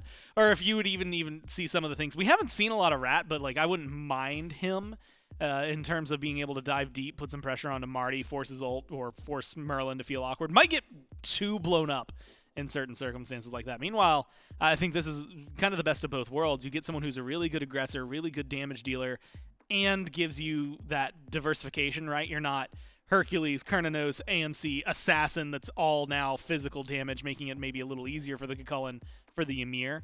And instead, you kind of now give them that treat of like, hey, cool, you're laning against Hercules, Chulainn. You're going to go for physical prots early on. Hebo's going to be able to ruin you a little bit. Hey, Merlin, you're going to get knocked up, and if you are not instantly ready on that flicker, it could just be a very easy combo between the Hebo and the AMC to just knock your health bar down. Again, I think a lot of it can get kind of snowbally, but that's what we've seen PBM teams do in the past. That's what I want to see the Dragons do here as well. I think the Gladiators got to take a breather. Right now, it's not been the start of the year that they hoped for. On the verge of dropping another one here to the Jade Dragons. Remember, play the teams in your division twice, teams out of your division just once. So you're going to end up playing, was that 6 games out of your division? So what, only 10 sets total? Yep. Is that correct math? Yes. One set each out of division? 6 in division and then 4 out, yeah. And so, you're about to be 2 sets into the 10. You're about to be 20% done with your phase. When you think of it that way, it's kind of wild. Yeah. And how we've kind of shrunk stuff down. We've 6 weeks-ish of regular season play here before Masters, before playoffs, those sorts of things. And so it isn't as long of a runway to get things going as it has been in the past when we do these big, long, double round robin type phases, playing everyone a couple of times. No, the time is now. To start building up some of that consistency. And for the Gilded Gladiators, it could start here in Game 2, Goremizer, and I think I need to see some good from this Serqet. See if you can match what LASBRA did in the first game. I think they've definitely taken the right steps, right? I think, like you said, Ymir has been hit or miss. That's not just Inbound, that's just Ymir, right? We've seen Ymir's, Neil Maz, I'm going to use an example. Sometimes you go 0-8. Sometimes you're the entire reason that your team is winning with the walls, with the freezes, things like that. So I think the Ymir is in a good spot. Chulainn has really good engage, like you said, the Serqet. It's just up to the Gladiators to make it work. Gory, either our weekend is over or we go on to a Game 3. We'll find out which in Game number 2 with J-Mac and Trelly.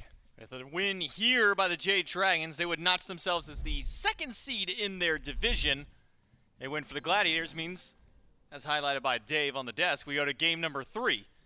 It's J-Mac, Trelly, and Doug here for Game 2 first. Let's see if the Dragons can sweep this one out or if the Gladiators can make a comeback through.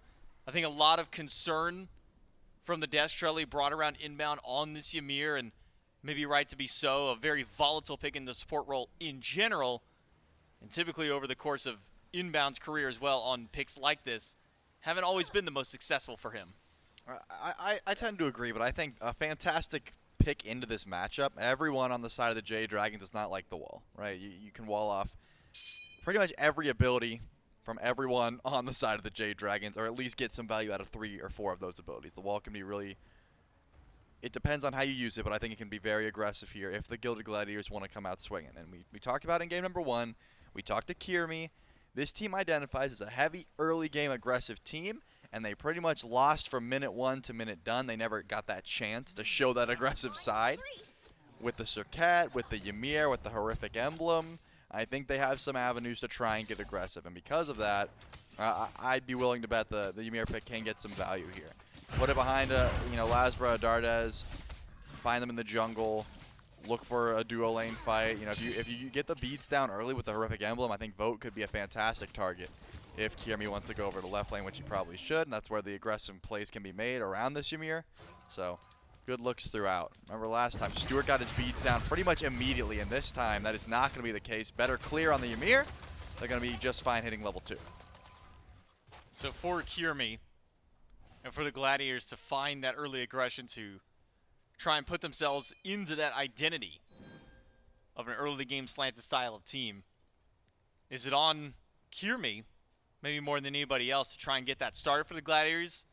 And if so, Charlie, maybe which lane would you like to see Kyrmi try and put some of that pressure to for his squad? I wouldn't hate Kyrmi blinking in now, just trying to grab the beads and then getting out, right? That's always a solid play.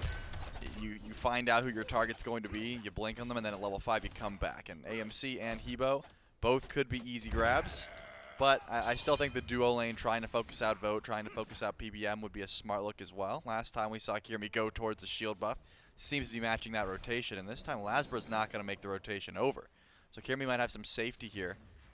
It looks like the Jade Dragons recognized that rotation and immediately decided to back up. They're not going to step too far forward, and because of that, the aggression sort of has to stop there. But I think Kyrmi, with the blink, has his pick of the targets, right?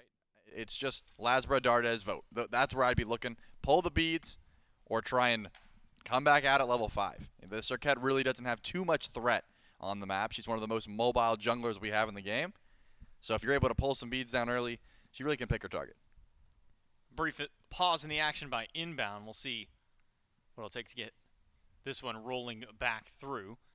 So you get a little moment to maybe kind of evaluate the early state of the map. Last time around, we take a look at the duo lane, and by this point, Stuart's already out of beads. He and Inbound are both sitting under tier 1 tower. Not the case this time, Charlie. Now at least sitting even in the lane up against Mike and Vote, who, at least for the Dragons, didn't have to change up the core dynamic of their team. They still got the Hercules, they got the Nox, their front line's the same. Vote gets to go on to the Cernunnos again. Just now changing it up instead and bringing Dardez back onto one of his old style of picks, getting that a Muzen Cobb for himself over in that mid lane. How do you think that maybe changes, at least for the Jade Dragons as the game goes on? Does this maybe help them out a little bit more in the early, makes us push a little bit better, having this AMC versus that Tiamat? The AMC, for me, is not the biggest change-up. I think it's the Hebo, right? Losing LASBRA on the Serqet, who was so mobile, who was so annoying, who could get to the backline, who could sort of dive in and out, that's a big difference maker. The Hebo can't do that. He goes in. He doesn't go back in and out, right? He doesn't have that escape once he decides the crushing wave, but he's got way more burst damage. He's usually taking a couple targets with him. The difference maker is Dardez can still apply that range damage like a Tiamat would. He's got good siege mechanics, which I think the Tiamat uses the lizards for that. You know, they're relatively similar in this regard. It's just that Hebo, LASBRA cannot do the same. He's not pulling beads like he would on the Serqet. He can't be as stealthy. He can't be that frontliner. It's a completely different play style from the jungle mechanic here for the Jade Dragons, that is. So he's going to have to wait a little bit. Level 5, this Hebo becomes extremely explosive. You don't really have that same level of early pressure like you would have had on the Serqet. We can jump right back into game, right back into the action between the Dragons and the Gladiators. I think with the evaluation you get for both the junglers here, Charlie, those would be the ones to keep our eyes on for both these squads. LASBRA, maybe once an item comes online, or at least that ultimate, try and put some pressure in a lane. Already eyeing towards Scary D's side of the map, trying to take the cooldown buff away from him. Give the XP over to himself and Nika at least. And then Kyrmi, definitely keeping eyes on where he puts his pressure on this Serqet. Taking that pick away from LASBRA, as mentioned by the desk, is highlighted by you as well. Definitely a wise thing to do, because LASBRA was really acting as this solo agent, true assassin style of play on that pick. And now giving over to Kyrmi gives him maybe a little bit more control in that jungle to try and dictate the pacing for his team. And he's got the control. I haven't seen him use it yet. That blink is still not off cooldown. And usually, I'm not going to say you have to use it at level 2 or 3, but it's relatively free beads. Like, if you just blink in right as the second wave spawns and hit LASBRA or Dardez with that Cobra's Kiss, you're getting beads. Or they're eating it and you're getting a first blood. So I think Kyrmi might have missed the opportunity there, maybe disrespected the damage a little bit too much. You've got knock-up immunity in your Deathbane, so you're not really worried about LASBRA trying to turn a kill. Regardless, Kyrmi's giving a little bit of respect and he's sitting back. Maybe that ultimate is when we'll see the Serqet get active. Because so far, it's just sort of been showing up to wave, clearing, getting your own uncontested farm, and then shield buff went left, LASBRA goes right. That was how the the farm game sort of petered out here. They didn't change much. They didn't try and find any fights. Both relics, I mean, both supports still have their horrific emblems. This is a relatively slow-paced early. Level 5s, first items, probably the expectation we'll start to see. Either one of these junglers get active or maybe start to see the supports make some movement across the map. Mike has hit 5 now on the Nox. Wonder how long he'll stick around. Because remember, we look back at game number 1, Mike was sticking around as late as level 8 in the duel lane before finally fully rotating out, only coming back to help Vote either push a tower or try and go for maybe towards a pick or something like that up against Stuart. Kind of forced Inbound to stay over in this lane as well. And I've been noticing that a lot, Chulainn, when one support has been sticking to this lane for as long as, say, Mike has, it kind of does force the hand of the opposition to almost match it. I think that is a good call, but Stuart has so much safety on this pick and can clear from such a range. If Inbound wanted to get aggressive elsewhere, he could leave Stuart on an island. I don't think Nox and Cernunnos have the ability to run down this Martichoras if you're playing Stealth Grass underneath your tower, waiting for the waves, just throwing out 1-2, backing up. You really should not be opening yourself up to too many ganks in that regard. So it looks like so far that's the play. Inbound and PolarBearMike have rotated out. They're just going to get their green buffs. Maybe we get to see the 3v3 scrap. I think the wall becomes a lot more useful in this mid 3v3. Dardez and PBM aren't going to appreciate it. And if LASBRA rotates in, he's also not going to appreciate that placement. But they can't stay away for long. It looks like PBM and Inbound are sort of rotating back over to the left, or at least sticking around, because they know that shield buff's coming up soon. Mike's looking for stacks. That's all he's doing. That's true. He wants prophetic stacks. Now that he's got it, he's starting it up. Couple up against Inbound. He would get all 15 right now if he could. He'll just follow Inbound around. Oh yeah, he would 100%. Yep, auto him every couple seconds and just keep. I got nowhere better to be. No, because that's what Mike wants to do. He wants to get his prophetic stacks. He wants to be aggressive. If he can find a kill, cool. If not, he wants to be the stack differ of the league more than anything else on that prophetic. It seems to be his favorite go-to starter. Not necessarily starter item, but first item with your starter. Mike gonna find the root on Inbound. Second root comes with Vote. Early canceled wall by Inbound. He'll actually drag the camp away. May have just been able to steal that one out because of it. It's a little bit of XP taken away from the Jade Dragons by the aggression of Inbound. Not punished for standing so far up. Yeah, that was just on Vote. Did not have to keep autoing it. Eventually that buff will leash and just come right back to you. You can't pull it away forever. But thought that he was going to be able to 50-50 it, or I guess thought Inbound was going to just try and go for the buff there. It doesn't work out, so a successful invade. And now Cern's without a purple buff for a bit. Does that mean that Stuart's going to be able to get aggressive and stand taller in lane? Probably not. I still think it's going to be playing safe. That is just Stuart's playstyle, right? How often do we see Stu like dash in, get aggressive, look for ults? There's no dash on Marty, but you get what I'm saying. He doesn't seem like he wants to take the 1v1s more often than not. He just wants to get to late game and sort of rotate into these team fights and make the difference there. So I'm assuming just going to be crickets over on the left side of the map. Kyrmi once again has his aggressive jungler, has his ultimate, has the blink, has not used it. Just been going back for the farm. It seems like, I'm wondering if both of these teams just think their late game is better, right? That would be the reason a game would be played at this pace, is if both teams just valued their late game. If I'm looking at both drafts holistically, I'm thinking the Jade Dragons are the ones that are right to play passive. They've got Hebo, they've got Double Hunter, they've got great setup with Hercules and Nox. They should have no reason to think going late is a problem. Kyrmi able to help secure the shield buff for his team. Nika fighting against Scary D. Kyrmi's not going to get it back for free. PBM will walk up. Remember, he wants those prophetic stacks. He wants to be that nuisance. It'll force Kyrmi to walk all the way back to the tier 2 tower to have a safe place to go back to base. Now Mike even going over, putting a little bit of pressure towards Stuart on the left side of the map while our soul laners do soul lane things. Scary D, if maybe not for that heal from Nika, maybe could have seen a dive, maybe an ultimate used there, but just enough sustain on the Hercules for Nika to stay alive. Mike will not leave Stuart alone, man. He needs fizz stacks, man. Where else is he going to get them, you know? You know what, that's fair. He can't track down Kyrmi. He's too slippery. So he's like, hey, I'm going to Stu's purple buff. I'm going to shadow lock him every once in a while. I need this prophetic cloak online.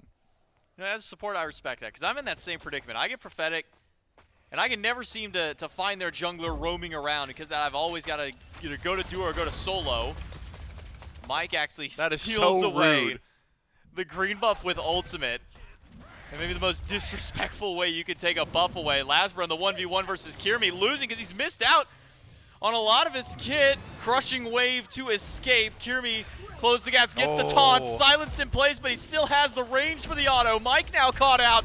Not only a first blood for the Gladiators, but 2 on the board. 1 for Snoopy, 1 for Kyrmi. If Kyrmi doesn't hit that Cobra's Kiss, he is not confirming that kill. That was real clutch and a play that needed to happen there for the Gilded Gladiators. End up getting 2 kills for their troubles because Mike dives deep and try and save his jungler as Stuart and Vote force into the ultimates, get a little bit aggressive towards that shield buff. Now we're heating up, J-Mac. Now we're seeing the sparks fly. And I think that Kyrmi has the ability to do that to LASBRA throughout the entirety of this matchup. I mean, until late game when Hebo just one-shots you. I think that aggression could have came at any time, but Kyrmi finally catches him out in the jungle, gets the beads, gets the crushing wave, gets the first and second blood. Kyrmi and Snoopy now with 1 a pop for themselves, gets the Gilded Gladiators on the board. It's much earlier pace than from game number 1. Able to find their fight back in. Mike will lock down Inbound, get a prophetic stack, but keep Inbound away. Now with this double hunter, that's so good for the late game, also good for the early game siege. Try and push this down, but with no crit online would be done a little bit slower, but still having the double hunter maybe expedite that process up on the Gold Fury. But all it took was a quick rotation from the Gladiators, Inbound namely, to walk up. Tell him, man, can't sneak this one away from me just yet. You gave him the old finger wag. Gave him the old finger wag. Said, no Gold Fury just yet for you guys. This is our early game for the Gilded Gladiators. Are we even in early game anymore? I'm thinking it's going towards mid game now. We're at 10 minutes. What do we classify the mid? Is it that 10 minutes? I typically see like 14, 15 as like the official mid game. That's fair. I'd say level 12 when you get double relics for just about everyone but supports. That's when mid game starts occurring. Okay, that's fair. I think that's a fair assessment there, which does kind of put us at that like 10 to 13 minute mark somewhere around there. But so now, at least for the Gladiators, you got your early kills. Got the momentum started for Kyrmi. Maybe builds a little bit of confidence for the Serqet. But it doesn't seem to have phased the Dragons at all. I like this. Kyrmi's going for for it. gold. Kyrmi going to go for the invade on the LASBRA once again. Finds him in the jungle. Poison 1 auto. won't be enough. Kyrmi's got to get an auto, a blink, something in there. Not enough. But does send LASBRA back to base once more. Yeah, I mean, Kyrmi had the beats down. They weren't up for another 20 seconds at the time of the start of that fight. So he goes to the jungle, searches for him. Pushes out LASBRA. Couldn't quite get the auto attack, but it's fine. You're able to pull Pyromancer in the meantime. And Snoopy, unfortunately, is going to take some damage, but Nika could have the boulder here for the finish. The wall from Inbound keeps Snoopy alive for the time. Mike hits it with the ultimate, but it's a tank knocks. That ult's not hitting very hard. Inbound may have just single-handedly saved Snoopy's life with that wall. The knockup from Nika, good. The defense from Inbound, better. Yeah, that's some great peel. Nika's ultimate was not quite up yet, but now Gold Fury gets used, and it looks like the Gilded Gladiators had already used everything to try and defend, so they're going to give that one up. The Jade Dragons are going to push themselves. Not in the lead. They're catching up at this point. But again, I got to shout out Kyrmi, man. It seems like you talk about the confidence, and that's what I've been looking for as well. Mike? Jeez. Gone? Do one more shot, does it? Look at his face. Stu said, what are you stepping up to me for? Stu saying, all right, dude. I mean, I'm level 13. I've got 2 items online. You're just a little Nox with only 1 defense. He needs the full combo from Stu. That comes full circle because that was, you know, when Stu was under his purple buff and he's like, man, this guy walked up and just got a free stack on me. Just wait until I've got items and I'm gonna bully you. And Mike went up for the stack again. Hope you're happy for your stack, bro. It cost you a life. Yep, and Stu sent him back to base. Now Scary D makes the rotation. This is gonna take a while if they try and kill this Cernunnos, but it's certainly possible. Mike's coming with a peel. Vote, buying as much time as he can. Dashes back to the tier 1 tower. Mike is here to lock down Kyrmi, but there's 2 under the tower. Vote's got the barb inside, and Kyrmi will take him down. A 4-man rotation to kill Vote. What are the Dragons do it their time after. The Gladiators pushed up the tier 1 tower a bit, couldn't take it. Dardez nearly grabs tier 1 tower in mid. Same with Nika on the right side. We'll clear out the bastions. So 4 people to find a single pick on Nevo. Do get his beads, but at the end of the day, Charlie, do you think that's worth it for the Gladiators? That ends up not being worth it because of the farm elsewhere. You can take a look at the gold in the meantime. LASBRA gets aggressed upon, doesn't end up copping the beads though. He's gonna hold on to him. As Snoopy's gonna get some good damage. He teleports in. This is a classic Snoopy move to try and go in. Wants to find Laz, not enough. The Stinger and the bees after him. Mike just needs one shot to do it. No, it doesn't even need that. It's the bees from the honey of Dardez. Pick up the kill. Beautiful ult. Knock up not there for Nika because of the ult of Inbound. Tier 1 tower is not a safe place inbound as the Jade Dragons knock that one down, plus find the pick on Snoopy. The classic Snoopy play you said as he blinks in. Unfortunately, did not have the damage to really dish out. And Dardez just answered back and said, all right, yeah, you flickered in. I'm going to hit you with the Stinger, do plenty of damage, and then, because of Mike on the rotation in, gets the honey to help confirm that kill. No beads, no Aegis down, so Snoopy's going to be just fine in that regard. And this Hebo, LASBRA is finally starting to get some damage online as well. We haven't seen this Hebo get aggressive really at all. He's been aggressed upon. He's been around kills. Has not been able to just blink in. You know, he doesn't have blink. He's just been sitting back. And that's usually what we expect from the Hebo jungle. It's just LASBRA recognizes he's under a lot of threat, and I think Kyrmi has been putting a ton of pressure onto this mage jungle early, which is exactly what you have to do. You know, late game, he's going to be a threat. Let's bully him while we can. Only 2 kills so far for the Serqet, but I think Kyrmi's been piloting the map much better than he was in game number 1. You know, I'll give credit where it's due to Snoopy. It takes a lot of confidence to flicker into 2. Yeah. Maybe confidence. Maybe, I don't know, what's a good word to... Stupidity. I don't know if I'd say stupidity, but it'll pay off for him this time. Kill onto Mike. Credit to only Kyrmi. one. But it was, 4 versus 1, Yeah, that's different. not 1 versus 2. Maybe, I don't know, maybe stupidity does fit. I mean, I'm not saying Snoopy is stupid. He's making good plays. That was just a dumb play. It was clear that he thought he had more follow-up and more backup than he did. So yeah, it ends up being stupid. If he kills him and gets out, he's a genius. No, he's a hero. He's a hero. He's a hero. He's a highlight reel player at Yep. that point. But because there's 2, and then eventually Mike on the way, who could have just dropped the death ball, and that would have been enough to get Snoopy.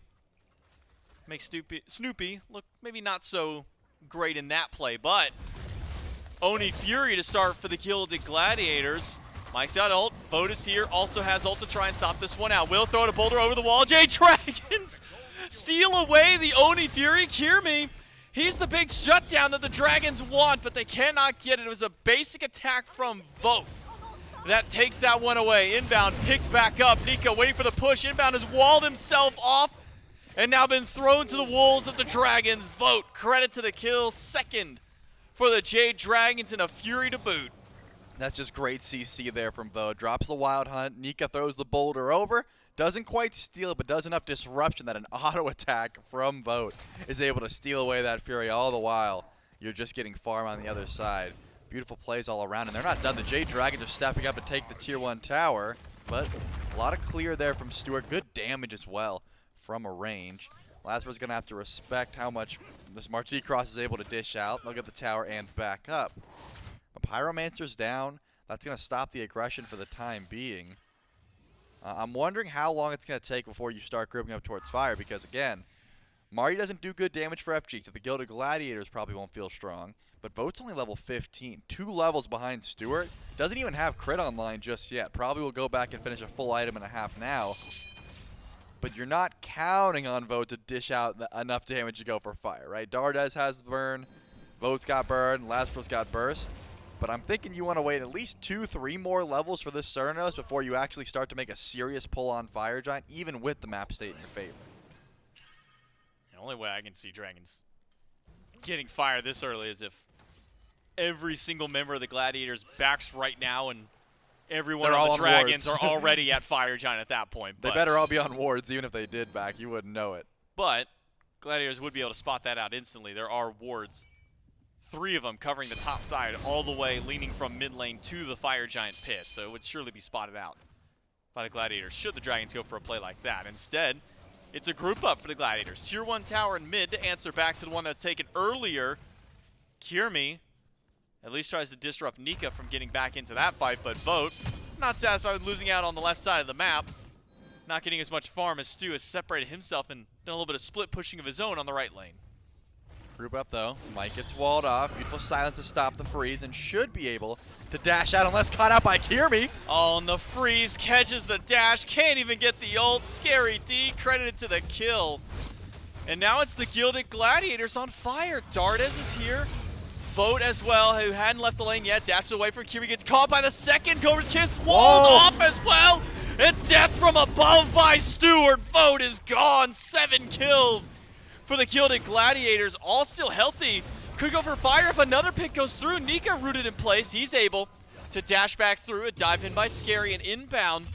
And it's 3 versus 5 around the fire pit. And remember, these picks are massive because it's not easy for the Gladiators to just do Fire Giant. They've got the Stealth Grass and they're grouped up. Have not started a pull though. Nika seems like he's relatively tanky. 1 freeze, 1 wall is not going to cut it to burn through this Hercules unless they have all 5 eyes. And Mike is already back up. They're going to walk up slowly, but Nika once again gets frozen. Nika does find a push on Inbound. Scary D finds an ult on 3 in the back line. Gets a transformation. Roots 3 as well, and now a big war cry as well, but picked back up by Nika. Stinger to lock him in place. Crushing wave and an auto after. Scary D is down. Mike nearly going down, standing inside that acid rain. Inbound just off the mark from getting rooted there. Nika tries to find him, does get the pickup. Kyrmi to the backline for LASBRA. But has Kyrmi gone too far? No, Snoopy punishes LASBRA from diving in. It's a double kill for the mid laner. The Gladiators are here to fight. Yeah, they are going to fight. They're going to back up, though. All the while, J-Mac, you'd expect them to be winning right now, right? Oh. Yeah, the goal has still not changed. It is still in favor of the Jade Dragons. Oh, no. They haven't been able to pull any objectives off that aggression. Scary D, unfortunately, was able to just dies there. He goes down, thinks he has a little bit more tank stats to work with, a beautiful pull in. Don't get me wrong, that's huge. Snoopy is able to dish out tons of damage now. The Merlin is online, but Dardez gets 2 kills. He's got Heartseeker online. This AMC is still dishing out plenty of damage, and it doesn't change the fact that Gilded Gladiators cannot pull Fire Giant that quickly. It takes a while for them to burn through that objective. Primal Fury, no problem. They should be able to grab this with relative ease. But they've got Pyromancer they could go for. Runic Bomb, I think, would help out the secure of this objective, and the Gilded Gladiators would love to group up. I think Inbound, definitely the shining light in these jungle fights. These walls have been top tier, just showing exactly how much the squad of the Jade Dragons as a whole, they don't want to fight in the jungle like this. Them getting walled off really does hurt, and they don't have the Phantom Shell up for another 3 seconds. So now Mike's got the one and only Phantom Shell. You got to group around this Nox. Nox has been the primary target for Inbound and the Gilded Gladiators. Pyromancer now started up. Nika is here, has Boulder to take this one away. Will throw it out, but it's a bit early. Leashed away by the Gladiators. Started back up. It is a brawl for it, but it seems that it's the Bees damage that takes it away. Now the fight breaks out. PBM caught out by Kyrmi, thrown into the clutches of Scary D and Stu, but Inbound is low as well. One more shot would take down Inbound, but he lives through. No, it's the Bees from Dardez that take him down again. Nika running as fast as he can. The Contagion proc starting to stack up in the backline as well, as Scary D was CC'd by many members of the Jade Dragons. 1 for 1, both on the supports. They're going to back up here, both teams that is. Pyromancer goes down. The Runic Bomb is not going to be picked up here by the Jade Dragons, though they were the ones who were able to confirm that objective. But that's going to be it. Again, if you've got more damage, maybe the Gilded Gladiators walk up. Both supports are down for the moment, so it looks like just going back to farming for the time being. I think Kyrmi has also been in the right place at the right time, able to find so much CC in the back line and get out scot-free. 3-0-6 so far for the Serqet. It's just been, hey, I'm going to lock someone down. Stuart goes up to the sky, and they've got plenty of range damage to try and finish those kills, but no one has been able to get to Dardez yet. 3-0 on the AMC, the only member of the Jade Dragons who has gone undying. And I think that's going to be the big decision maker. Is Kyrmi or Stu going to fall, or is Dardez going to fall? That's the question, and so far, no answers. Grouping around the Fire Giant, though, Inbound is the only one here. If you have your Ymir at Fire Giant, he's not getting farm. He's got 3 items. He's level 12. Mike also has 3 items, but is level 14. That XP will start to add up, especially when you're in upgrade your starter item territory. Not only that, upgrading relics as well. Mike has fully upgraded his 2 relics. Meanwhile, Inbound only on the tier 2 of his bracer, tier 1 of that emblem. It's a decent stack of gold, about at least 1,300 in allocation just for relics that Mike's got over his opposition there. The Jade Dragons, even despite being so far down in the kill department, it's not the same on the board as mentioned earlier as far as gold and XP are concerned. 300 gold, 1,500 XP. Most of that is coming from Mike. A little bit for Nika. Most of it being made back up by Stu, though. Still 2 levels up over Vote, who has not been able to get a lot of farm because the Dragons have been forced to fight so much. Yep, just grouping around this objective. Kyrmi's over on left, but he should be heading over shortly. But no one's feeling confident enough to make a pull on the Fire Giant. Primal Fury is going to be coming up soon. We're at 25 minutes or so, and I think both teams, despite the fact that, again, not too much damage, objective damage coming out from Stuart onto Fire Giant, could make a play if you go over to Primal. We're just burning. Like, we are going for this objective. And the Jade Dragons have burned in spades. They've got crit for Cern, they've got Dardez, and they've got LASBRA to confirm with that crushing wave. It's just they have plenty of options. So the Gilded Gladiators can never run too far away. They can't go too far to look for farm. No one is heading over that left lane where, you have an endless spawn of minions that you could be using to try and get to level 20. But no one wants to take that bait. They know that this game is balancing on a knife's edge currently, despite the kills being heavily in favor of the Gladiators. And they don't want to give up any sort of advantage towards this Fire Giant pull. Now the Jade Dragons are walking away, though. They're stepping around mid lane. Kyrmi's able to juke out the CC. I'm wondering if they're going to go for a Primal Fear, if they're just grouped up. And all the while, again, Inbound has not gotten farm since I brought it up. He has just been here in the stealth grass. Or he's chilling. He walked over that tier 1 tower once, and since then has just been like, I will be the mobile ward. And he's not very mobile. He's been standing in the stealth grass. Yeah, whichever one that Stuart so happens to throw down for. Remember, those patches of grass last 3 minutes. I saw Inbound stand in one for the entire duration of that stealth grass, at least the one by the Pyromancer. Vote has finally hit level 20. Yeah, he went and got farm. Yeah, Vote went and farmed. Vote said, if they're not doing anything, I'm just going to get XP on the map. Does so, hits level 20, upgrades his starter. Fire Giant teased at by Inbound and the Gladiators, but Inbound will instead just eat some poke because of it. Scary D starts up the fire, but not sure the Gladiators want to make a commitment towards this. Keep watch on Kyrmi through this fight. Where does he go to try and find a pick in the back line to try and catch one of these carries out of position? The Jade Dragons are playing it perfectly so far. They don't have to step up if they don't want to. Pyromancer is up, and Inbound takes a lot of damage, but you called it. Kyrmi with the wraparound is looking, and the Jade Dragons have to respect that Serqet damage. They're going to back off. The crits are flying, though. That's Serqet with the Deathbringer and level 20. You've got plenty of crit chance. And I think they all respect how much Kyrmi could just one-shot someone if given the space. And finally, a Runic Bomb. Who's going to pick it up? Looks like Snoopy. Good look. Snoopy gets to hold on. Well, Kyrmi kind of couldn't at the moment. He had his slots filled. He's still got one in pocket and then a ward. You think it's a benefit if you're holding both the Runic Bombs and now you get to be the one who says, guys, I physically can't ward. That's y'all's job now. I think you should be able to drop it.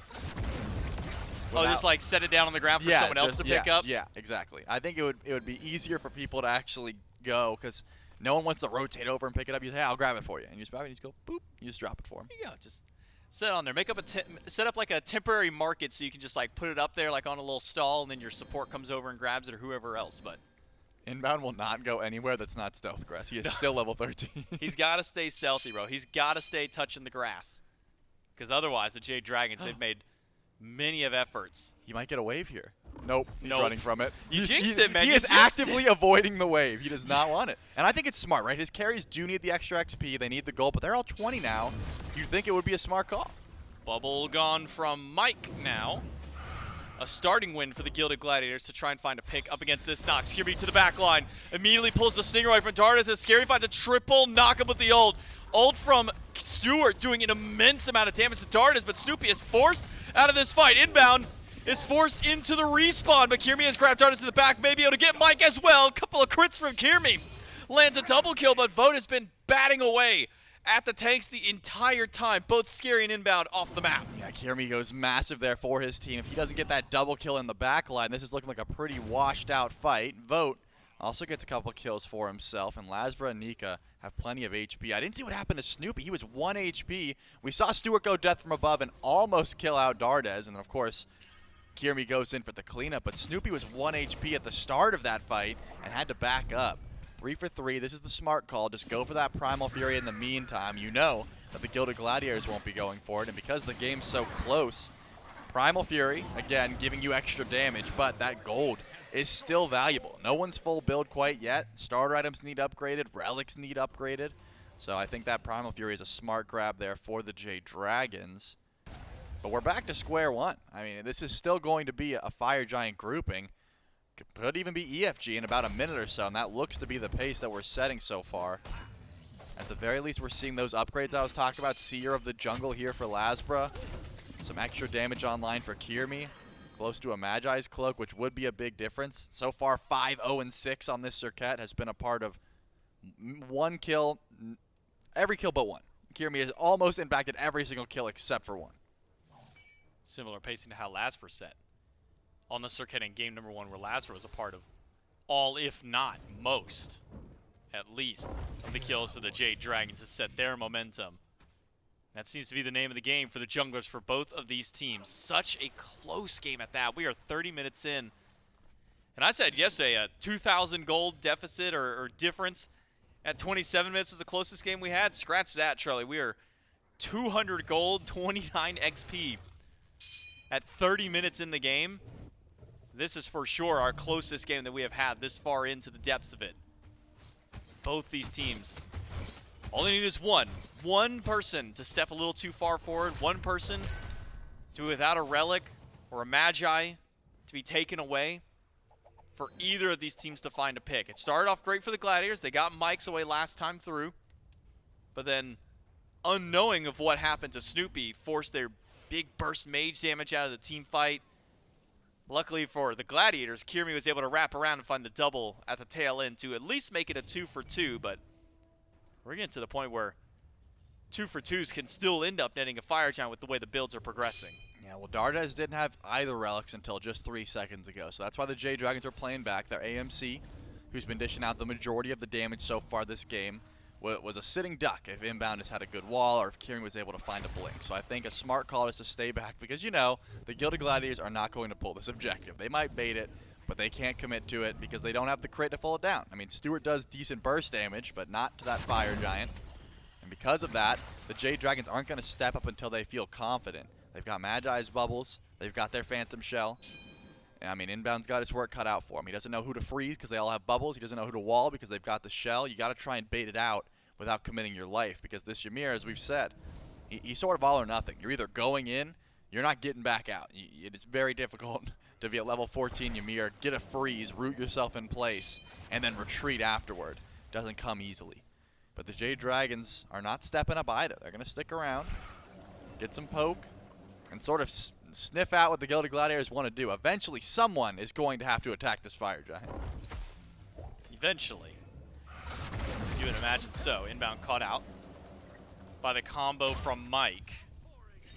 Fire Giant teased again by the Gladiators, but still unwilling to pull it with so many members of the Dragons sticking around. Inbound level 14 was able to get at least a little bit of XP before coming back to this objective. Jade Dragons take a Pyromancer while all this nothing is happening across the map. Remember early game when it was like 10 minutes and there was no kills, and I said the Gilded Gladiators seem to think that late game their comp is just going to win? Right. I still think the Jade Dragons have that better opportunity. The Gladiators have been much better in the team fight. They've been much better about getting to the backline and just destroying with good damage, but it's going to get to the point. LASBRA needs one more item, and if we're just going to sit by and no one's going to pull, he will eventually get that item. But finally, it's the Jade Dragons who step up. Fire Giant's half health already. Half HP. Kyrmi trying to find Nika. PBM has to pull out of the Fire Giant pit for the Jade Dragons, but Gilded Gladiators a bit slow on the reaction, will now pull the fire themselves. We went from nobody wanting to touch fire to now 2 teams dancing for it. Kyrmi to the back line, Boulder, the second tap nearly takes him down. LASBRA has got the crushing wave out. Scary D finds a triple on the backline, but the carries are nowhere there for the follow-up. Instead, it's Scary D zoned away by the Dragons. And the Gladiators, their carries, all three have to go back to base aside from Stu. He's able to stand by. And Trelly, It's a double down. we go right back to the stalemate. But this is what I'm talking about, though. The longer this goes on, the more power spikes we're going to see. Snoopy is able to get Soul Reaver. That's a big up. I think that Vote finally upgrades Deathbringer. Yes, he does. And Venom Deathbringer. He's been sitting on that one for quite some time. LASBRA apparently working on, I'm assuming, E-Staff. If he goes Gem of ISO, I'd be a little surprised. But either way, he wants one more item to try and do a little bit more damage. I'm going to just say I don't like this Hebo build. I know he's under a lot of threat, but my man's done 9k damage so far this game, and he doesn't have Blink. I think those two are related. You want to blink in, knock up. Oh, that's why you pick Hebo. You're not. You don't want his sustain. You don't want him to stick around in fights and do. He's not doing either of those things. You don't want little poke damage. I want to see big numbers, and unfortunately, you're not going to see it with this build. But all he needs to do is hit one ult, right? With a red buff, with a 3k pot, eventually, no matter what you build, you'll be doing some decent damage. And finally, the Jade Dragons are feeling like they can step up. And it looks to be like they're going to go for the pull, but Dardez walks into the pull at the last second, loses a fair bit of damage, but also the Magi's bubble for a minute. That's a big loss. Magi's down. Now a target for Inbound, a target for Scary D maybe. Does still have beads and Aegis. Both LASBRA and Vote still 70 seconds plus until theirs are back up. It's 30 seconds on the blink for Kyrmi. Inbound's relics are about to be back up. So advantage to the Gilded Gladiators in that regard. They've able to get a bubble just like those two there. Mike and Kyrmi trade theirs out. Maybe more valuable for Mike to take Kyrmi's away as Kyrmi's been diving the backline so hard. Kyrmi just got 3'd by Hebo. Does it look like it? No. No. He's not.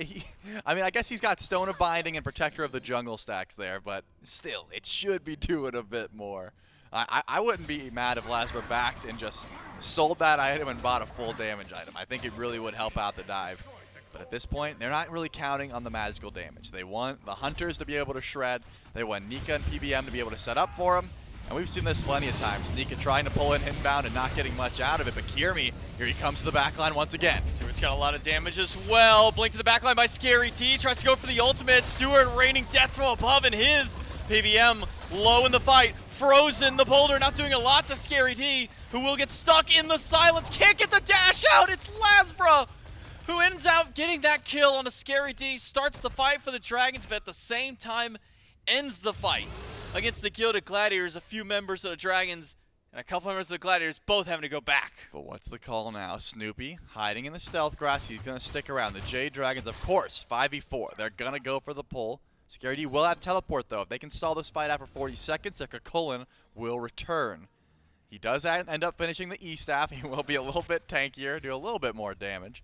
And the Jade Dragons are going to set up for the pull. Remember, stealth grass is here. Snoopy is going to get caught up by Kyrmi. He was going for the wraparound and gets spotted. They know where this Serqet is, and they're going to go for the Fire Giant immediately.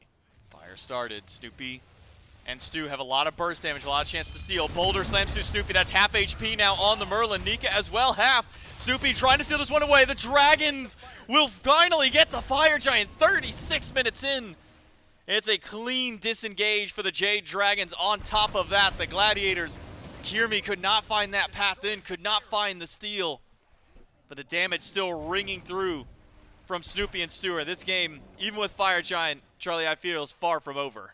Yep, seems like it. It does bode well, though, that LASBRA gets that buff. If you're going to build a build like this where you have some damage, you got some percent pen, but you go rather hybrid, it really does get a massive spike when you get the buffs from Enhanced Fire Giant, from red buff if you get one. Things like that do start to add up. So this Hebo might become more of a threat in the backline. Vote has already been a huge threat, and of course, Dardez still topping the damage charts, as you would imagine for an AMC that just goes full red items. The Heartseeker, the Bluestone, all of these different tick damage procs that you can get with the AMC do start to add up.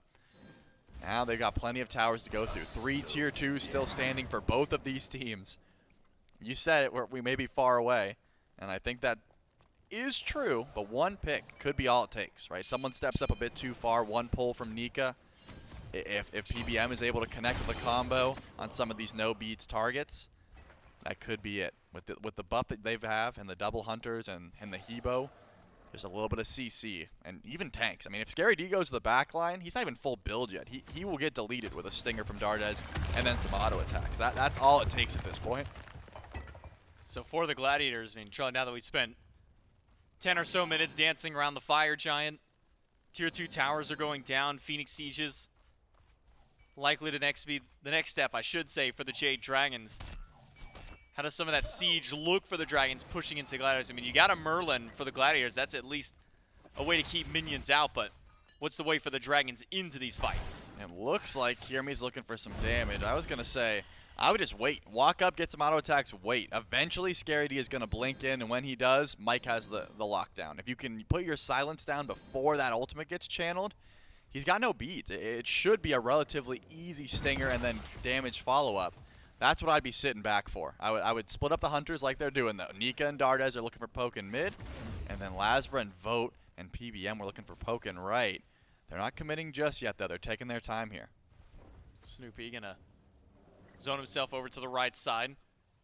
Try and deal with minions there. Stuart, with his range, can deal with minions in mid. Dardez and Nika desperately trying to find opportunity to push in. Stu's been poked down a little bit, though. We'll have to go back and gone regen. in 15 seconds. Fire Giant, which was great for the Dragons, and they got a couple of towers from it, but not much else beyond there. Mike does take the bubble away from Kyrmi. Kyrmi does manage to drop the Runic Bomb before it can detonate, so the Phoenix still stands. Inbound pulled back by Nika, but the Jade Dragons have now lost their enhanced Fire Giant buff. 1 minute till that objective respawns on the map. Snoopy trying to go for anything up against PBM, recognizing no one's behind, will hold on to the beads for another fight. Yeah, this is a high-stakes game. I'm beads in that every time. I'm so scared. I assume the whole team is around that corner, but Snoopy's like, I'd be willing to bet there is absolutely no one here. And plus, there's ward vision, so I think he had the information that no one followed suit. So Mike's going to be getting nothing off of that combo. That's the first enhanced Fire Giant gone. And nothing to come for him at Phoenix-wise. You're right, 2 tier 2 towers, but not going to be the biggest deal.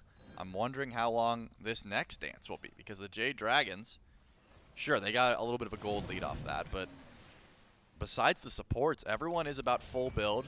We already saw some upgraded relics come through. Kyrmi's had the upgraded relics. So it's not going to be the biggest difference maker. This still could be the same style of play, but look at the ward coverage. Inbound walks up, and he's going to get locked down. He's caught in the silence and the shadow lock as well. Stinger's there. Vote is good with the shot. Scary D to the back line. Tries to get the carries out, but LASBRA puts Snoopy down. But Stuart's able to return the favor, but it's 3 down now. The Jade Dragons may have just opened up the door to walk back in. Kyrmi finds a taunt onto Nika. It's just Stuart at full HP. Silence locked out. Has to use the beads. Nika's got the pickup, but does he have the distance? No. Great taunt by Kyrmi. Kyrmi keeps him out. And now they have no minions, though. They're just going to march in forward to try and grab this mid bird. Stuart does a lot of damage. I don't think they can ever go for the end call here. One Phoenix is fine, and it looks like that is the play. Nika's going to back and go for the teleport towards Enhanced Fire Giant. I like this idea. Mike's going to go with him, and then he's going to be able to join with a teleport. He's going to jump. He jumped inside him for the back, and he's not going to even wait for him for the TP. It looks like he's going to foot it, which I guess is the right call if you don't have enough cooldown on your Shadow Dash, but Enhanced Fire Giant should come easily. You finally get a Phoenix down. There's still 1 tier 2 tower standing at this point for the Jade Dragons. And they still have plenty of damage to try and defend, right? The siege just did not go well. They didn't really commit. They didn't want to lose a life. So they sort of half went in. This Enhanced Fire Giant should be GG. I mean, if they play this right, they should be able to split up. I don't know how they're going to split up. At this point, it's probably LASBRA over and right with a Hunter. You say should be GG, but I just watched a 20,000 gold deficit defense by the Gladiators last game. I'm not sure I can call an EFG GG in this matchup, Trelly. No, that's true. But with one bird already down, it gets a little bit easier. You got to send someone over to right. I don't think just straight 5v5 is the call. But we're seeing some 3K pots built. Vote is going to be absolutely chunking once he pops that. It's going to be interesting. You're right. It's not guaranteed. It never is at this point. So the Jade Dragons, where they find their success in this next siege. Still 1 tier 2 tower. Phoenix, a few minutes from respawning back in mid, so Dragons have time to play around this buff. They've already used the first minute of it. They've only gotten a Pyromancer with it. Can now siege up the left side, so one Runic Bomb in pocket for Nika. And the left side Phoenix under the watchful eye of the Jade Dragons. Nika, though, the one with the bomb, has separated himself from the squad. Could be forcing out minions up in this mid lane and then make an easy wraparound for his squad. Remember, Enhanced Fire Giant means this Phoenix will be tougher to defend. The backdoor protections are gone. The Dragons are playing so patiently, respecting the damage that the Gladiators have between Snoopy, between Stuart. None of the Dragons willing to step up yet. Yep, Nika's over in mid. Not heading over for the right Phoenix yet, which I think could be a smart call. He could just walk in and start hitting it. Unless someone rotates over, you're going to be just fine. But you got to watch out for the damage that Stuart outputs. I mean, Snoopy and Stuart are able to just half-health someone if they stand too close to this Phoenix. And that clear has been consistent, as you can see. No real opening. Just using the ultimate, Snoopy gets chunked. Boulder gonna start this one out. Jade Dragons have now forced Scary D's hand, and Scary D will go down. LASBRA, credit to the kill. Ultimate from Mike just off the mark. Nika does have Runic Bomb, can drop it to Phoenix to get it if they want, but they don't need it. The Jade Dragons have found their one pick off Scary D, jumping forward. 55 seconds till he's back. And I said that was the call, what, 10 minutes ago? Just wait for Scary D to go in, Stinger, get your pick, and then start the siege. It works out. You get your left Phoenix, but now EFG is done in 20 seconds. It looks like they're all in the stealth grass here. This could be a nice ambush play. I don't know, for a moment they recognized that Nika went to the back line. Kyrmi is there to keep him out. Right side Phoenix under fire, but not taking a lot of damage from the Dragons. Again, all this ranged poke that Snoopy and Stuart are throwing out are keeping these minions from getting into the Phoenix, are keeping the Dragons from getting anything done. Another boulder on Snoopy, a quick flicker away from Nika. Good wall. This time the wall from Inbound will hold off not just damage, but a couple members of the Dragons. Right side Phoenix, one hit away from going down. Nobody is swinging at it. It's Kyrmi to the back line, finds a taunt, gets an ult on Mike, who's got to get away from his team, able to stay alive. Even during that, the Gladiators, they get their mid Phoenix back. Their right one is one hit away from dropping down. It's Dardez to do the deed. They're finally going to get the two side lanes, but mid Phoenix will respawn, and Stuart was able to keep it alive. Are we looking at what? Is this the third EFG now, I believe? This would be 3. Yeah, third EFG. Still not enough. No actual fires. That's the crazy part. Yeah, no, I know there was no fires. That much I remember. The EFGs, they start getting lost once you start stacking them on top of each other. First EFG gets mid Phoenix. Second one is able to grab the sides, and mid Phoenix respawns. And Oni Fury is going to go the way. Maybe not. Nika might be able to step up here and find some aggression. The rest of the team's coming too. And Inbound is stuck in mid, currently trying to defend fire minions. So Oni Fury will go the way of the Jade Dragons. They're not going to be giving an inch. They will not let you get any free farm on their way to Enhanced Fire Giant. Snoopy is a magnet for these boulders, man. It's just, but they can't get to him, and you can tell Nika's just upset. He's he just can't like pull. frustrated. So he's just like, here's a baseball. Yeah, He's just here's a giant baseball that's going to take a third of your HP, Snoopy. You just have to deal with it. It's worked out well for the Dragons to take the Phoenixes, but beyond there, the success of the Fire Giants has only been able to net birds for the Jade Dragons. They get their third Enhanced Fire. They get another Pyromancer. And we start the siege one more time, Trelly. 46 minutes in, pushing 47 here in game number 2. The Jade Dragons need one opening to jump back in. One more moment of maybe Scary D jumping a little too far forward.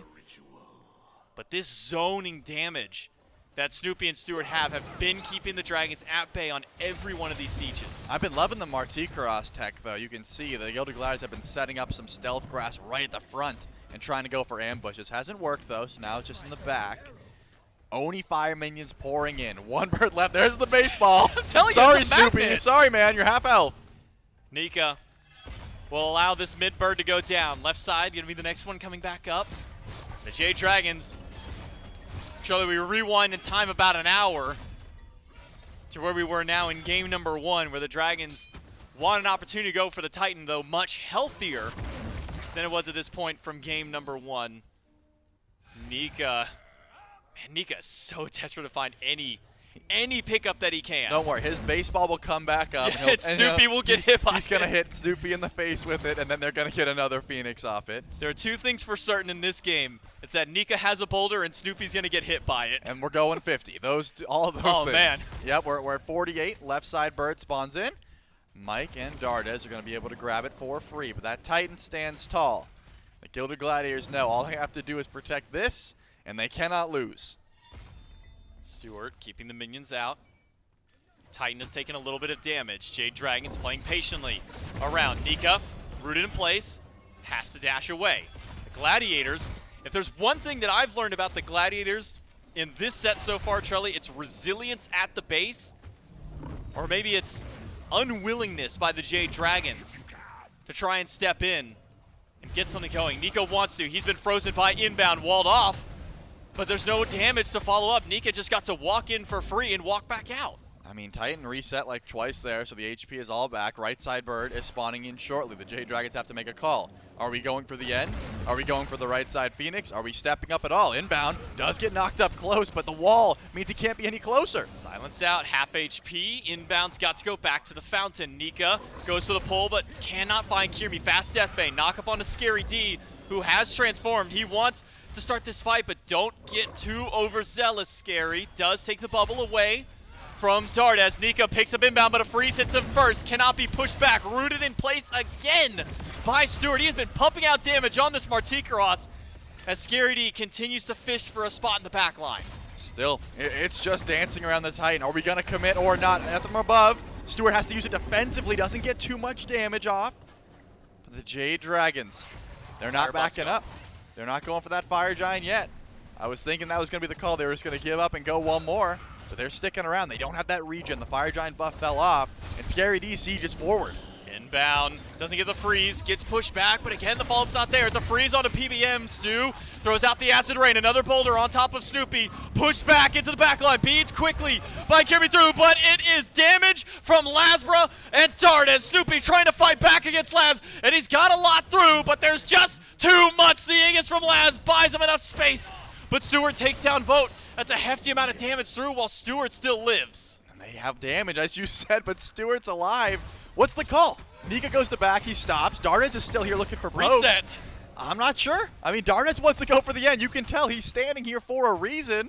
But the tanks, they just can't tank anymore. They have to go. Nika's got teleport at least. He can jump back up here. Mike doesn't. Mike went to base. He's got to walk all the way from where he's standing. No, he could dash to the in. opposite. He could dash into Nika. Good point.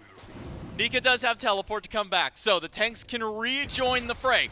It is 32 seconds until Kyrmi is back up. Dragons walk in. Dardez on the Titan. Damage with PBM and the rest of the squad.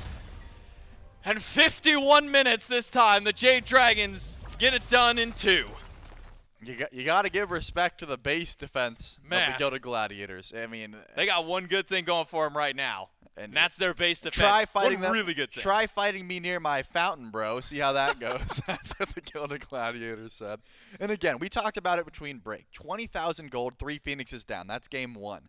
The fact that the game isn't immediately over at that situation is a bit absurd. This time around, 51 minutes. It really did seem like the Jade Dragons were playing calm and collected. Sure, okay, let's just go for one more Fire Giant. Just one more. But the base defense was solid. Stuart was a big threat. Kyrmi, got to give shouts out. You don't get to end the game the game doesn't go that far without Kyrmi consistently getting to the backline and making the Jade Dragons' life miserable. Yeah, Kyrmi definitely set the pace for the Gladiators early on, finding some big picks, being a part of nearly every single kill for his team. You want to talk about getting that aggression through? Kyrmi at least gave us a little bit of hope here for the Gilded Gladiators and some solid base defensives, just not enough to match up to the Jade Dragons offense. Dragons taken in 2-0. That's it from us on the cast. We'll throw it to the desk to break it down. Man, the Jade Dragons, look, they're able to get it done in back-to-back games here, Gore, but game 1, 20,000 gold lead still took them 30-plus minutes to find a win. We go 50 here in game 2. This one was much more even at that 30, even 40-minute mark. It ends at like 10 or so thousand gold, but still does go 50. Silver linings where they lie. The Gladiators are able to scrap. They keep extending out these games. Whatever the opposite of a silver lining is, though, is that they keep losing these games. Yeah. They just have not been able to get it done come team fight time, come group time, come base defense time, and still searching for that win. Early game this time around looks really good for the Gladiators, right? A lot Really of good. control that really helps stumble, I think, the Dragons for a while. That's part of the reason. I mean, Trelly said it best, right? Without Kyrmi, this game probably does not go that entire duration.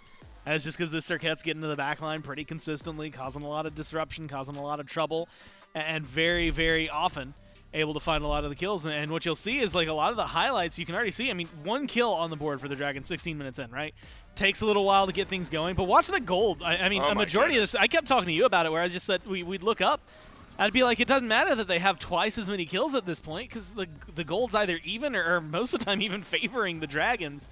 And like you said, it keeps it close. But I think there are a lot of moments, especially as we started to approach the later game, that you get to see the Dragons' kind of veteran player nature really take over. And that's just where that gold lead comes in handy. And, you know, as you said, as you watch these longer, you know, the last one's 2,000. Now it's 6,000. And so the kills kind of showcase maybe where control of the map or maybe where pace of the game is going to go. But the Gladiators, with most of those kills, especially early on in the game, weren't able to then translate it into as much success late game, right? It was 10-4. Now you're looking at 13-13 on the kill board. And so you're really seeing 3 kills picked up across like 20 minutes there for one team, while the other kind of claws their way back in, get some really good wins, and really is able to focus on the farm and get themselves back into a position.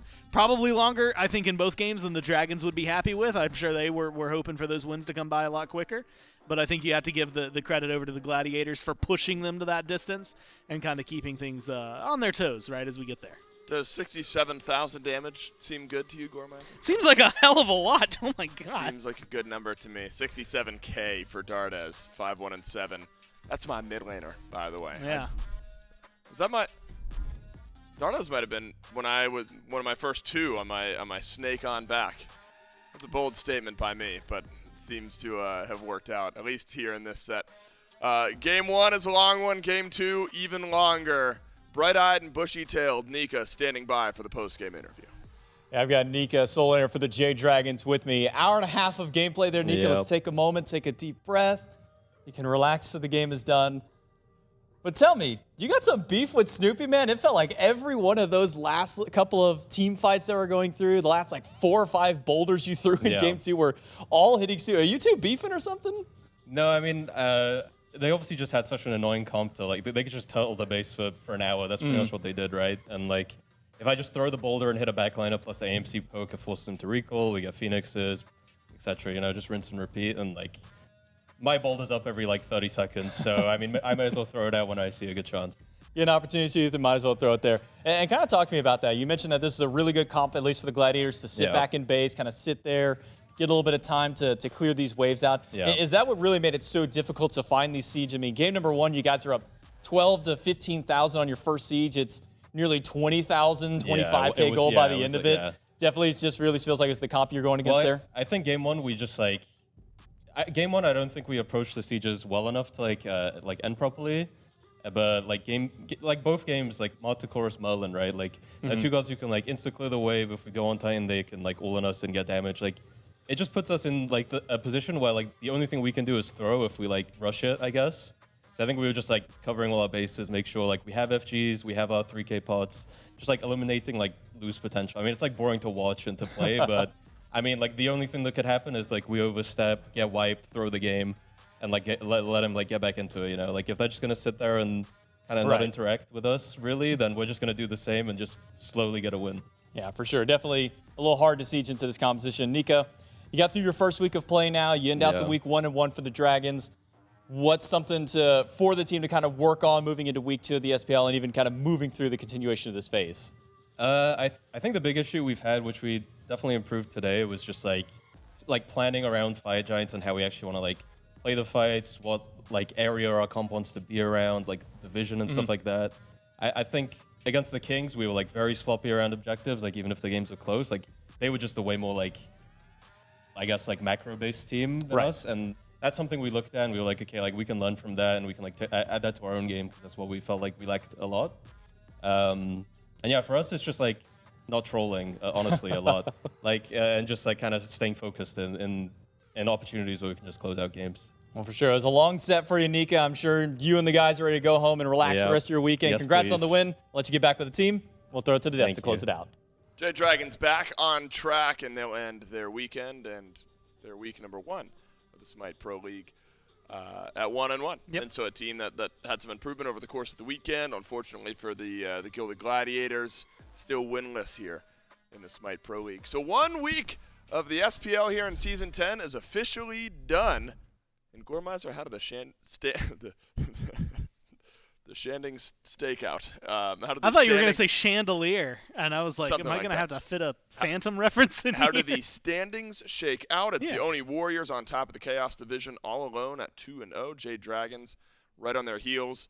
Kings and Highland Ravens, they are both tied at 2-0 on top of the Order side. Remember, Order Division, Chaos Division, you play the teams within your division twice, teams outside of your division once. And so important to start to separate yourself. Surprise, honestly, Gore, is that the Leviathans, I think, are 0-2. Gilded Gladiators still searching for a win as well. So the Chaos Division a bit more in control. They'll have a chance next weekend, though, to grab themselves a win and move up the standings. Let's see exactly what matches we've got in store for us next week. On Thursday, make sure you tune in. We've got the Junglers coming in studio. We got a whole bunch of content, live video stuff that we'll be doing with some Junglers in the SPL. I'll sit down with them and just discuss the role, how it is. We have games. They'll be playing against the community. All that sort of stuff is on Thursday. And then we run back this schedule all over again. Friday, it starts off with the EU SEC at 11 a.m. and then a hard start time of 1 p.m. Eastern time on Friday for the SMITE Pro League. Every single day next weekend, of course, followed by the North American SEC community broadcast. Saturday and Sunday, the SEC community broadcast will start with that over in EU. Some good ones to look forward to next weekend, Gormizer. A couple more triple headers on Saturday and Sunday. Gilded Gladiators going up against the Hounds and the Leviathans. And so I think a couple opportunities for them to bounce back against a couple other teams that are struggling a bit in their opening to Season 10. Yeah, give them some opportunity. One of those being in division, right, against the Leviathans, see what they can do. And then, of course, like you said, over against the Hounds, that might be one of their best matchups. It's honestly unfortunate for them that they're only going to see them once so far this phase, because that might be one of the ones that they would have had, let's just say, better chances, right, better odds against. Although if they're pushing the Dragons all the way to 50 minutes, 40 minutes, I know. then I expect a lot out of that next week, so I'm going to keep my eyes on them. I think both those matches could be pretty intense. If I saw correctly, yes, Kings and Ferrymen start off. Is that true? Maybe my brain is all wrong. And anyway, our Friday matches looked really, really good. Kings Leviathans, not Ferrymen. Kings Leviathans start off our weekend, and then it's Oni Warriors Ferrymen after that. Yes. And so our Friday matches, really attractive in my opinion. And we've got two heavy hitters in the Kings and the Leviathans, so the Leviathans still some room to grow. Oni Warriors versus Styx Ferrymen after that on Friday. Those are a couple that I'm looking forward to. Yeah, I think Friday, honestly, Friday's kind of stacked, right? I think getting into those games, like you said, especially seeing like the Warriors, can they continue? What are the Ferrymen going to offer? You had mentioned it, not just the Leviathans maybe looking to bounce back, but you get the Season 8 World Champs along with quite a few pedigrees on that team going up against the Season 9 World Champs. I think it'll be very fun. Production is officially playing us out, Gormizer, and I'll Just like the Oscars, baby. I won't delay them. I'm Dolson. That's Gormizer on behalf of us. Congratulations on the award. Everyone back in production. Thank you so much for watching week number 1 of the SPL, and we will see you guys on Thursday.